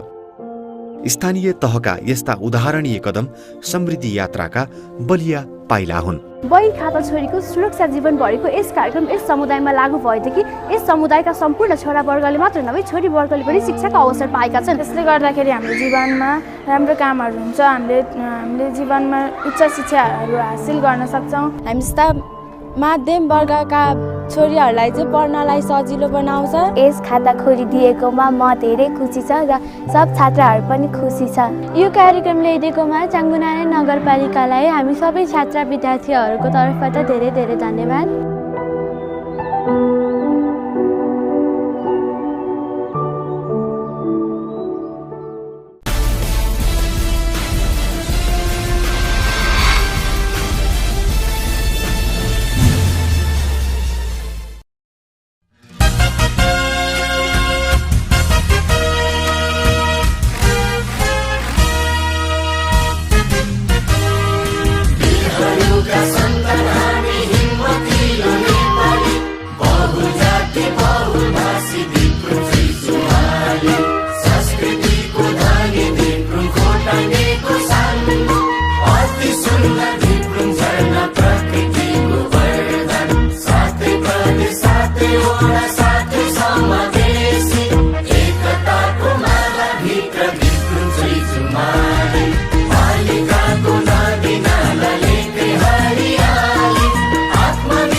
अब यो जब एडमिसनको सम्मुखमा आएपछि सबै विद्यालयहरूको एउटा एनुअल फङ्सन होइन त्यो एक्सपोजरका हिसाबले प्यारेन्टलाई चाहिँ टार्गेट गरेर यस्तो कार्यक्रम आउँछ नि, यो ट्रेन्ड चाहिँ कहाँनिर छ र यसको सभ्यता बारेमा यहाँको भनाइ के छ?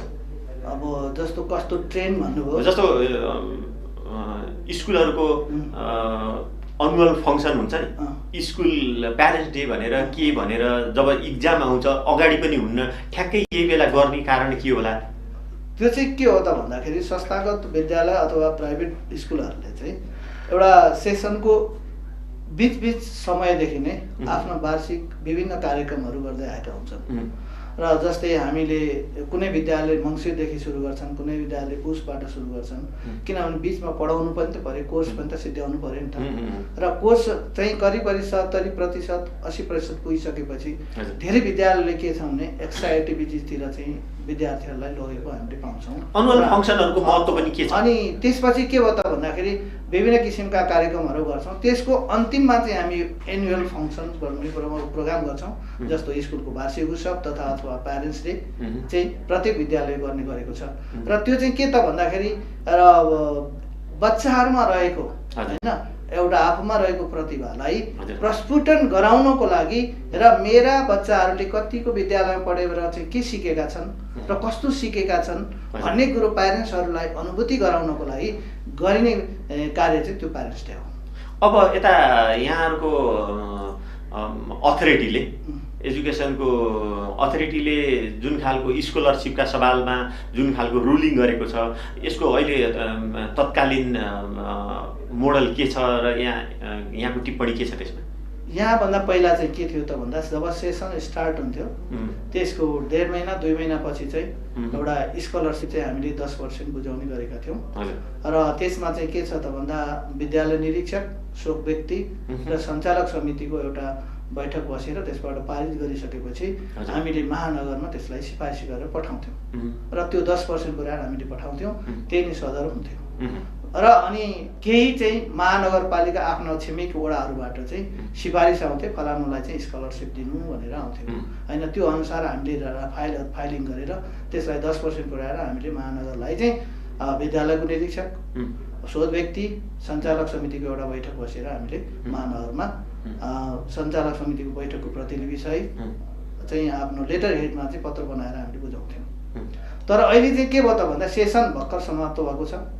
कति विद्यार्थी त्यो बिच स्कुलमा इन रहन्छन्, कति चाहिँ आउट हुन्छन् र कति थपिन्छन् भने हेक्का चाहिँ छैन। त्यो पछि गर्ने कुरा हो भन्ने यहाँलाई? त्यो पछि गरिनुपर्ने हो। तर चाहिँ अहिले चाहिँ के भयो त भन्दाखेरि महानगरपालिकाको यही फागुन 15 गतेको चैत 15 गतेको नोटिस अनुसार चाहिँ के छ भने यो महिनाको 15 दिनभित्र होइन आउने 81 सालको सेसनको चाहिँ छात्रवृत्ति 10% छात्रवृत्ति चाहिँ यही चैत्र मसान्तभित्र प्रक्षेपण गरी बुझाउने भन्ने कुरो थियो। त्यो पनि इच क्लास वाइज के भन्ने हुन्थ्यो? त्यो बुझाउने भन्ने चाहिँ पत्र थियो, हामीले त्यही अनुसार नै बुझाउने जमर्को चाहिँ गरिसकेका छौँ। र पहिला चाहिँ समग्र रूपमा 10% बुझाइन्थ्यो भनेदेखि अहिले कक्षागत रूपमा कक्षामा जति विद्यार्थी छ त्यसको 10%को आधारमा बुझाउनुपर्छ भन्ने किसिमको प्रावधान चाहिँ आएको छ। रिपोर्ट बनाउँदाखेरि इच क्लास वाइज नै बनाएर पठाउनु पर्ने प्रावधान चाहिँ आएको छ। र हामीलाई नोटिसमा त पर्याप्त त्यो थिएन, जब बुझाउन जाँदाखेरि चाहिँ त्यो हामीले चाहिँ अब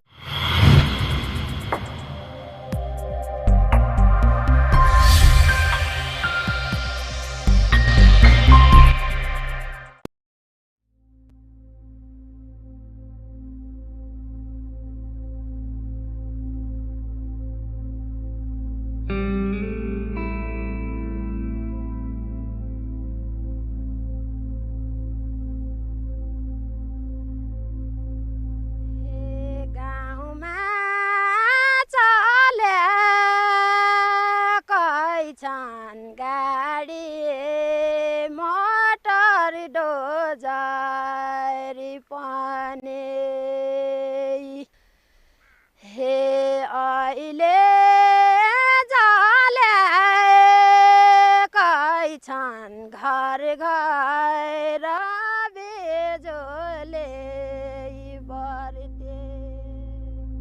साबिकको कर्णाली अञ्चल र संघीयतापछि हालको कर्णाली प्रदेशको एक जिल्ला हो कालीकोट, जसलाई नेपालको कान्छो जिल्लाका रूपमा पनि चिनिन्छ। समृद्धिको प्रचुर सम्भावना हुँदाहुँदै पनि भौगोलिक विकटता लगायत अन्य विविध कारणले सबै किसिमका विकास र समृद्धिका दृष्टिले कालीकोट अझै पछाडि नै छ।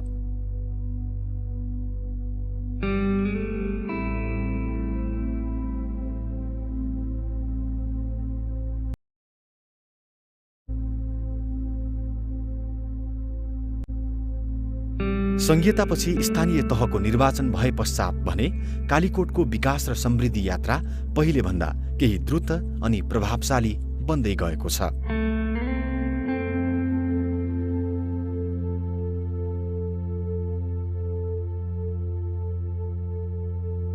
एक 133.29 वर्ग किलोमिटर क्षेत्रफल ओगटेको यस नगरपालिकाको जनसङ्ख्या करिब 23,000 रहेको छ।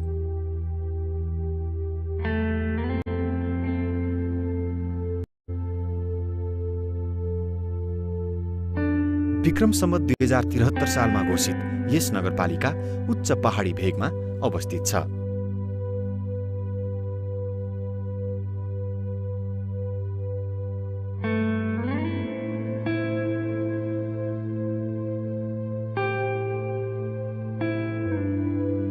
प्राकृतिक सुन्दरताले भरिपूर्ण खाडा चक्रको एकातर्फ तिला नदी र अर्कोतर्फ कर्णाली नदी बगिरहेका छन्।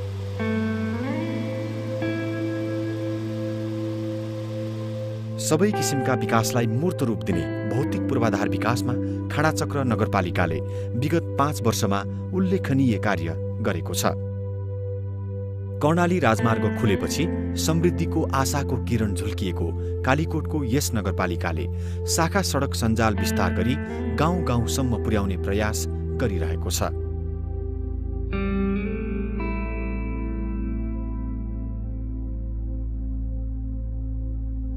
स्थानीय सरकार आउनु अघि खाडाचक्र नगरपालिकाका केही ओडा बाहेक अन्य ओडाहरूमा सडक सञ्जाल पुगेकै थिएन।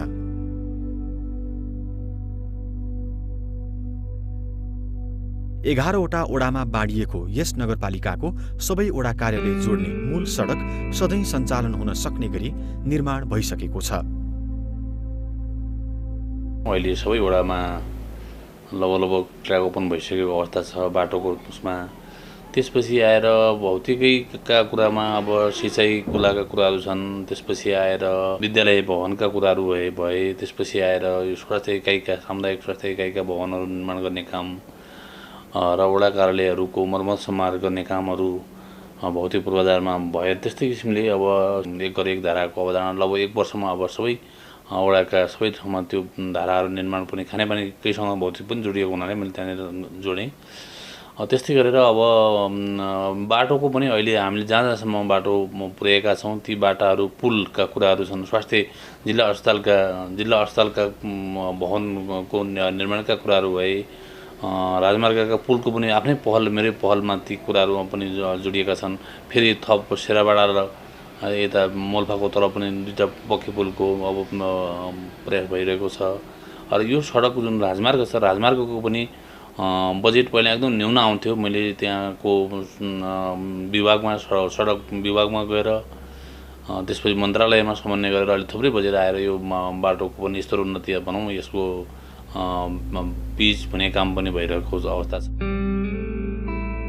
जिल्ला सदरमुकाम समेत रहेको मान्म बजार खाडाचक्रको पनि केन्द्र हो। पर्यटकीय स्थल राराताल लगायत जुम्ला र मुगु पुग्ने गेटवेको रूपमा मान्म रहँदै आएको छ। मान्म बजारको व्यवस्थापनमा नगरपालिकाको प्रयास सराहनीय छ। बजार क्षेत्रका सडकहरू कालोपत्रे ढलान गरी स्तरीय बनाइएको छ भने विभिन्न स्थानमा व्यवस्थित सिँढीहरू निर्माण भएका छन्। सडक बत्ती व्यवस्थापन लगायतमा पनि नगरले काम गरेको छ।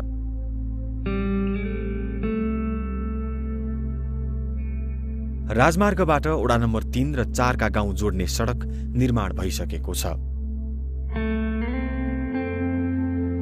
वडा नम्बर 3 ताडीबाट चुलीमालीका जोड्ने सडक निर्माण भएको छ। सो सडक खण्डको अप्ठ्यारा स्थानहरूमा ढलान गरिँदैछ।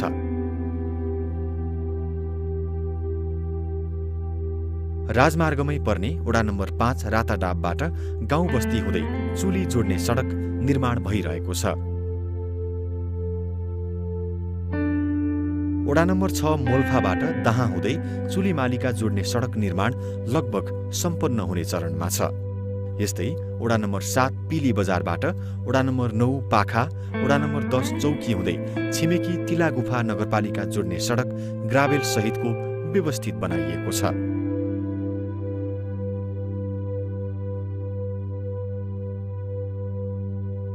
राजमार्गबाट वडा नम्बर 8, वडा नम्बर 9 र वडा नम्बर 10 जोड्ने सडकहरू निर्माण भइसकेका छन्।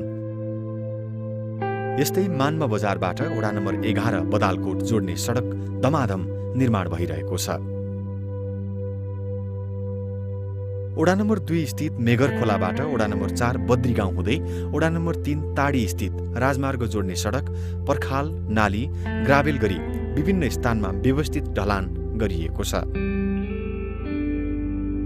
यी विभिन्न ओडा जोड्ने मूल सडकहरू बाहेक गाउँ टोलसम्म जोड्ने विभिन्न शाखा सडकहरू समेत थुप्रै निर्माण भएका छन् खाडाचक्रमा। नयाँ खोलिएका ट्र्याकहरू बर्सातमा भत्किने, बिग्रिने जोखिम भएकोले नगरपालिकाले ती सडकहरूको सुरक्षा र व्यवस्थापनका लागि स्तरोन्नति गर्ने विभिन्न योजनामा काम गरिरहेको छ।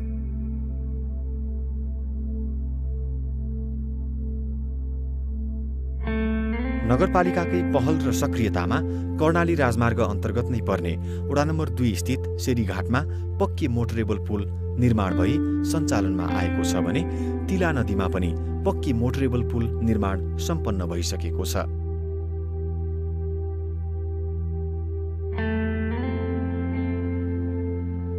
विभिन्न स्थानमा झोलुङ्गे पुल निर्माणमा पनि नगरपालिकाले समन्वय गर्दै आएको छ।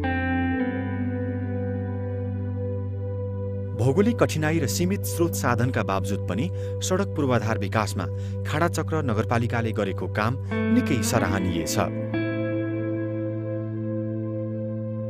परम्परादेखि मान्छेले गाउँतिर जाने गोरेटो बाटोहरू खनेर गइरहेका थिए भने अहिले हामीले प्रत्येक बस्तीमा टोल टोलमा ट्र्याक ओपन गरेर गाडी गुडाउनसम्म बाटो बनाएका छौँ। त्यस्तै मठ मन्दिरको कुरा गर्नु, धार्मिक स्थलका कुरा गर्नुहुन्छ भने परम्परादेखि चलिआएका मठ मन्दिरलाई पनि हामीले अलिकति आधुनिक तरिकाले लैजानुपर्छ र आधुनिक तरिकाले व्यवस्थित गर्नुपर्छ भनेर मठ मन्दिरहरूलाई पनि व्यवस्थित गरेका छौँ।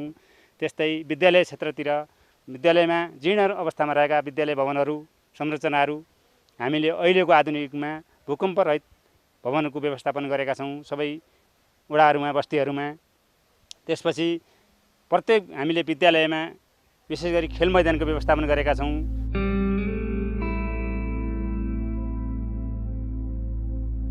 अहिले खाडाचक्रका ओडाका केन्द्र र धेरै गाउँहरूसम्म व्यवस्थित सडक सञ्जाल पुगेपछि बिरामी पर्दा एम्बुलेन्स र सरसामान ओसार पसारका लागि ढुवानी गर्ने सवारी साधनबाट सुविधा भोग गर्न पाएका छन् स्थानीय नागरिकहरूले। अचेल यस नगरपालिकाका गाउँ गाउँमा मोटर गुडेको देख्न पाइन्छ। गाउँ गाउँमा गाडी पुग्दा खाडाचक्रवासी हर्षित छन्।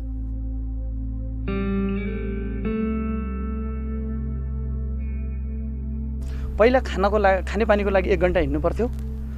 त्यसपछि मान्छे बिरामी भयो भने बोकेर जिल्ला हस्पिटल अथवा मान्नु बजार लग्नु पर्थ्यो। अहिले घर दैलोमा गाडी आएको छ। खानेपानीका धारा घरमै छन्।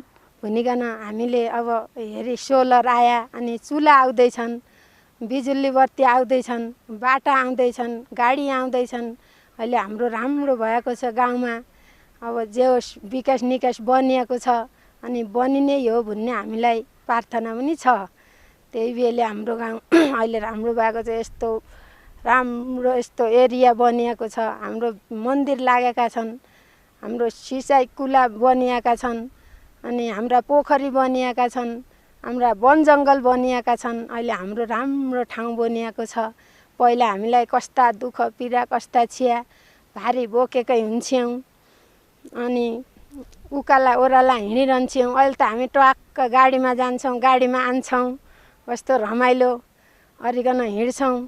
गाउँकोट पनि रमाइलो मान्छौँ अनि डिजी चलाउँदैछौँ, कहिलेकाहीँ नाच्दैछौँ, कहिलेकाहीँ हाँस्दैछौँ रोडमा यस्तो हिँडेर हामीलाई एकदम खुसी लागेको छ।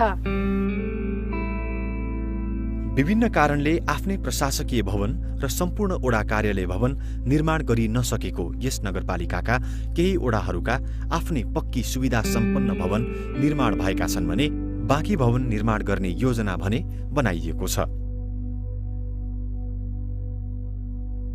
यस्तै विभिन्न स्थानमा सार्वजनिक महत्त्वका भवन तथा संरचनाहरू निर्माण भएका छन्। स्वास्थ्यका पूर्वाधार निर्माणमा विशेष जोड दिएको यस नगरका विभिन्न ओडाहरूमा व्यवस्थित स्वास्थ्य चौकी भवन निर्माण भएका छन्।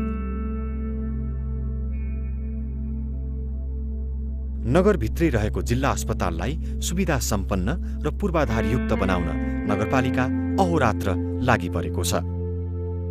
अस्पतालका विभिन्न पूर्वाधार निर्माण धमाधम भइरहेको छ।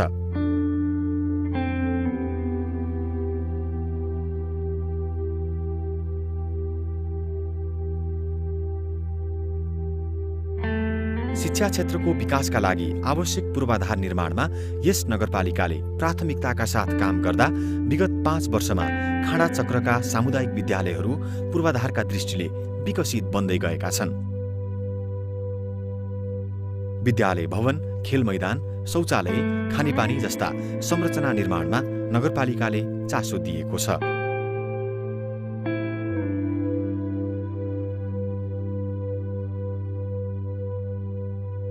टोल टोलमा व्यवस्थित विद्युतीकरणको कार्य खाडाचक्र नगरपालिकाको विकास र परिवर्तनको अर्को बलियो प्रमाण हो। स्थानीय सरकार आउनु अघि यहाँका बजार क्षेत्र बाहेकका अधिकांश गाउँहरू बिजुली बत्तीको पहुँच बाहिरै थिए, तर अहिले त्यो अवस्था छैन। अधिकांश ओडाका गाउँ गाउँमा व्यवस्थित विद्युतीकरण भइसकेको छ भने बाँकी स्थानमा पोल गाड्ने, तार तान्ने काम सम्पन्न भई विद्युत प्रसारण जोडिने चरणमा छ।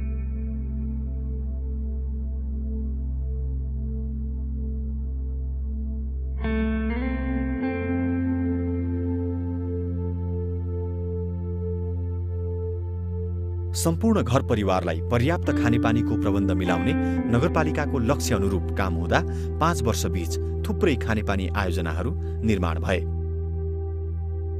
विभिन्न स्थानमा पानीको स्रोत पहिचान, संरक्षण, सङ्कलन गरी खानेपानी ट्याङ्की निर्माण र व्यवस्थित वितरण गरी घर घरमा खानेपानी पुर्याउन लगभग सफल भएको छ यो नगरपालिका।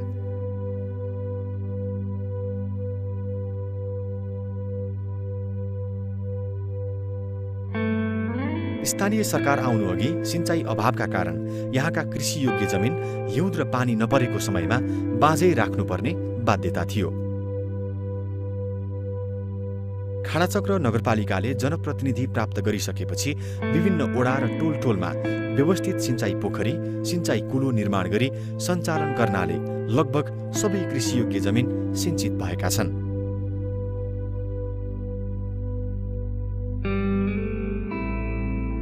ओडा नम्बर 7 पिलीमा तिला नदीबाट लिफ्टिङ प्रविधि मार्फत सिंचाईको ठूलो आयोजना समेत निर्माणको अन्तिम चरणमा पुगिसकेको छ।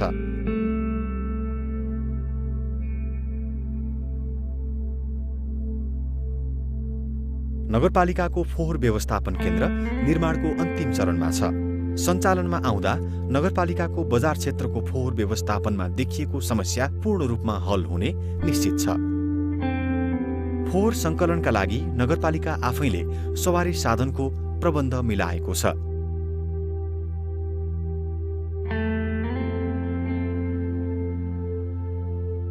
धार्मिक तथा पर्यटकीय स्थलहरूको विकास तथा प्रवर्धनका लागि पनि नगरपालिकाले विभिन्न कार्य गर्दै आएको छ। ती स्थलहरूमा विभिन्न संरचना निर्माण र व्यवस्थापन भइरहेको छ।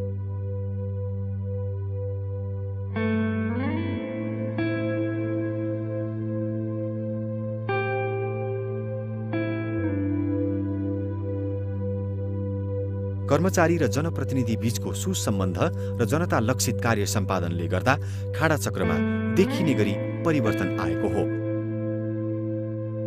कर्मचारीको क्षमता अभिवृद्धि र प्रविधि मैत्री सेवा प्रवाहमा नगरपालिकाले विभिन्न कार्यक्रम गर्दै आएको छ। नगरपालिकाले पनि आफ्नो समानीकरण बजेटबाट कर्मचारीको क्षमता अभिवृद्धि भनेर तालिम कार्यक्रम पनि आयोजना गर्दै आएको छ र यो आर्थिक वर्षमा पनि 2 पटक सबै सम्पूर्ण शाखा प्रमुख, शाखामा काम गर्ने अन्य साथीहरू र वडा सचिवसम्म काम गर्ने साथीहरूलाई क्षमता अभिवृद्धि कार्यक्रम अथवा तालिम सञ्चालन 2 पटक गरिसक्यौँ र बेला बेलामा प्रदेश सुशासन केन्द्रले पनि सेवा नयाँ प्रवेश गरेका नवप्रवेशी साथीहरूको लागि सेवा प्रवेश तालिम पनि दिँदै आएको छ र प्रत्येक महिना एउटा कार्यपालिका बैठक बस्छ र बैठकहरूमा जो जनप्रतिनिधि कार्यपालिका सदस्यहरूको एकदमै सहमतिमै निर्णयहरू हुन्छन्। त्यस्तो विवाद भन्ने केही हुँदैन र कर्मचारी र जनप्रतिनिधि बिचमा पनि जनप्रतिनिधिबाट त्यस्तो खासै दबाब भएको जस्तो देख्दैन र हामी कर्मचारी र जनप्रतिनिधि बिच सम्बन्ध चाहिँ सुमधुर भएको जस्तो लाग्छ।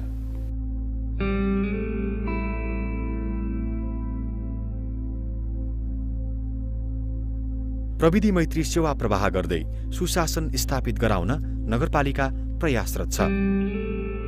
विभिन्न चुनौतीका बावजुद पनि प्रविधि मार्फत विभिन्न प्रकारका सेवा प्रवाह सुरु भइसकेको छ।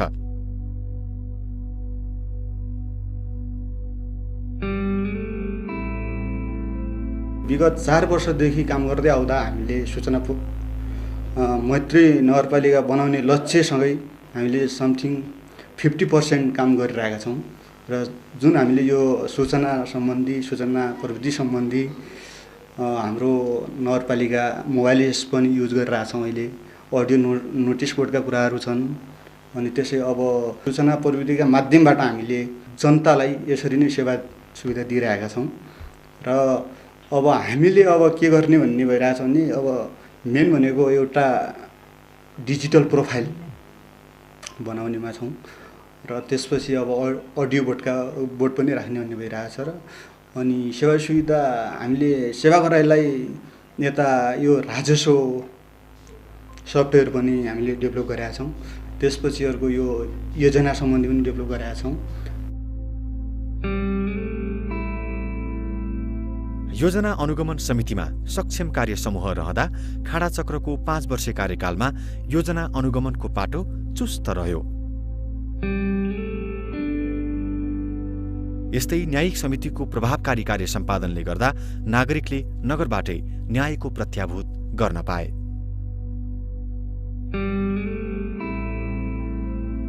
हाम्रो मेलमिलाप केन्द्र 11वटामा हामीले मेलमिलाप केन्द्र स्थापना गर्यौँ। भौगोलिक विकटताको कारणले त्यहाँको महिला पुरुष अथवा जसलाई जे अप्ठ्यारो पर्छ यहाँ आउनको लागि अप्ठ्यारो हुने भएकोले त्यहाँको मुद्दाहरू त्यहीँ मेलमिलाप त्यहाँ केन्द्र हुन्छ, त्यहाँको सदस्यहरू हुन्छन्, तिनीहरू सबै सदस्य हुन्, तिनीहरूसँग दिने, तिनीहरूले हामीलाई फोन गरेर यति मुद्दा आएको छ दर्ता गरिदिनु भनेर दर्ता गर्ने। अनि पछि सकेसम्म कस्तो मुद्दा हो, कस्तो प्रकृतिको हो, के हो, हामीले त्यो हेर्नुपर्ने हुन्छ। त्यो हेरिसकेपछि अलि सामान्य खालको भने त्यहीँ छलफल गराएर रिपोर्ट मात्रै यता पठाइदिनु भन्ने हाम्रो त्यो गर्नु। र त्यो हुँदाखेरि धेरै अहिले मेलमिलाप केन्द्रहरूले धेरै सहयोग गरेका छन्। जिल्लामा त्यस्तो मुद्दाहरू आइपुगेको छैन, आएको पनि 1-2वटा होला, त्यस्तो हामीले सम्पादन गरेका छौँ। अनुगमन गर्दाखेरि अथवा अनुगमनमा जाँदाखेरि आफूले जे सोचेको छ जसरी गर्नुपर्छ भन्ने त्यहाँ अलि देखिँदो रहेनछ भन्ने मलाई अनुभव भएको छ। आफूले सोचे जस्तो कुनै मानव 20 लाखको योजना छ, त्यो 20 लाखको योजना, त्यो योजना एउटा भवन छ, त्यो भवन त्यो 20 लाख बराबर भयो कि भएन, त्यसको मेटेरियल कस्तो छ, राम्रो छ कि छैन भन्ने कुरा प्राविधिकको लाई हामीसँग लिएर जान्छौँ। तर पनि अब ठिकै मान्नुपर्छ, तर सोचे जस्तो अलिकति मलाई त्यस्तो अनुभव भएन, अलि निर्धक्क हुन सकेन, त्यस्तो भएको छ। तर हाम्रो यहाँको भौगोलिक विकटताको कारणले, यहाँको भूगोलको कारणले, त्यो कारणले पनि हामीलाई अलिकति समस्या पनि छ। त्यो भएर पनि अब ठिक छ अहिले। खाडाचक्र नगरपालिका औषध विकसित हुन पनि अझै धेरै किसिमका विकासका आयामहरू जरुरी छन्। तर स्थानीय सरकार आउनु अघि र आएपछिको परिवर्तन तुलना गर्ने हो भने अनेकौं चुनौती र अप्ठ्याराहरूका बीच विकास र समृद्धिका महत्त्वपूर्ण पाटोहरूमा नगरपालिकाले चालेका सकारात्मक कदम साँच्चै उदाहरणीय छन्।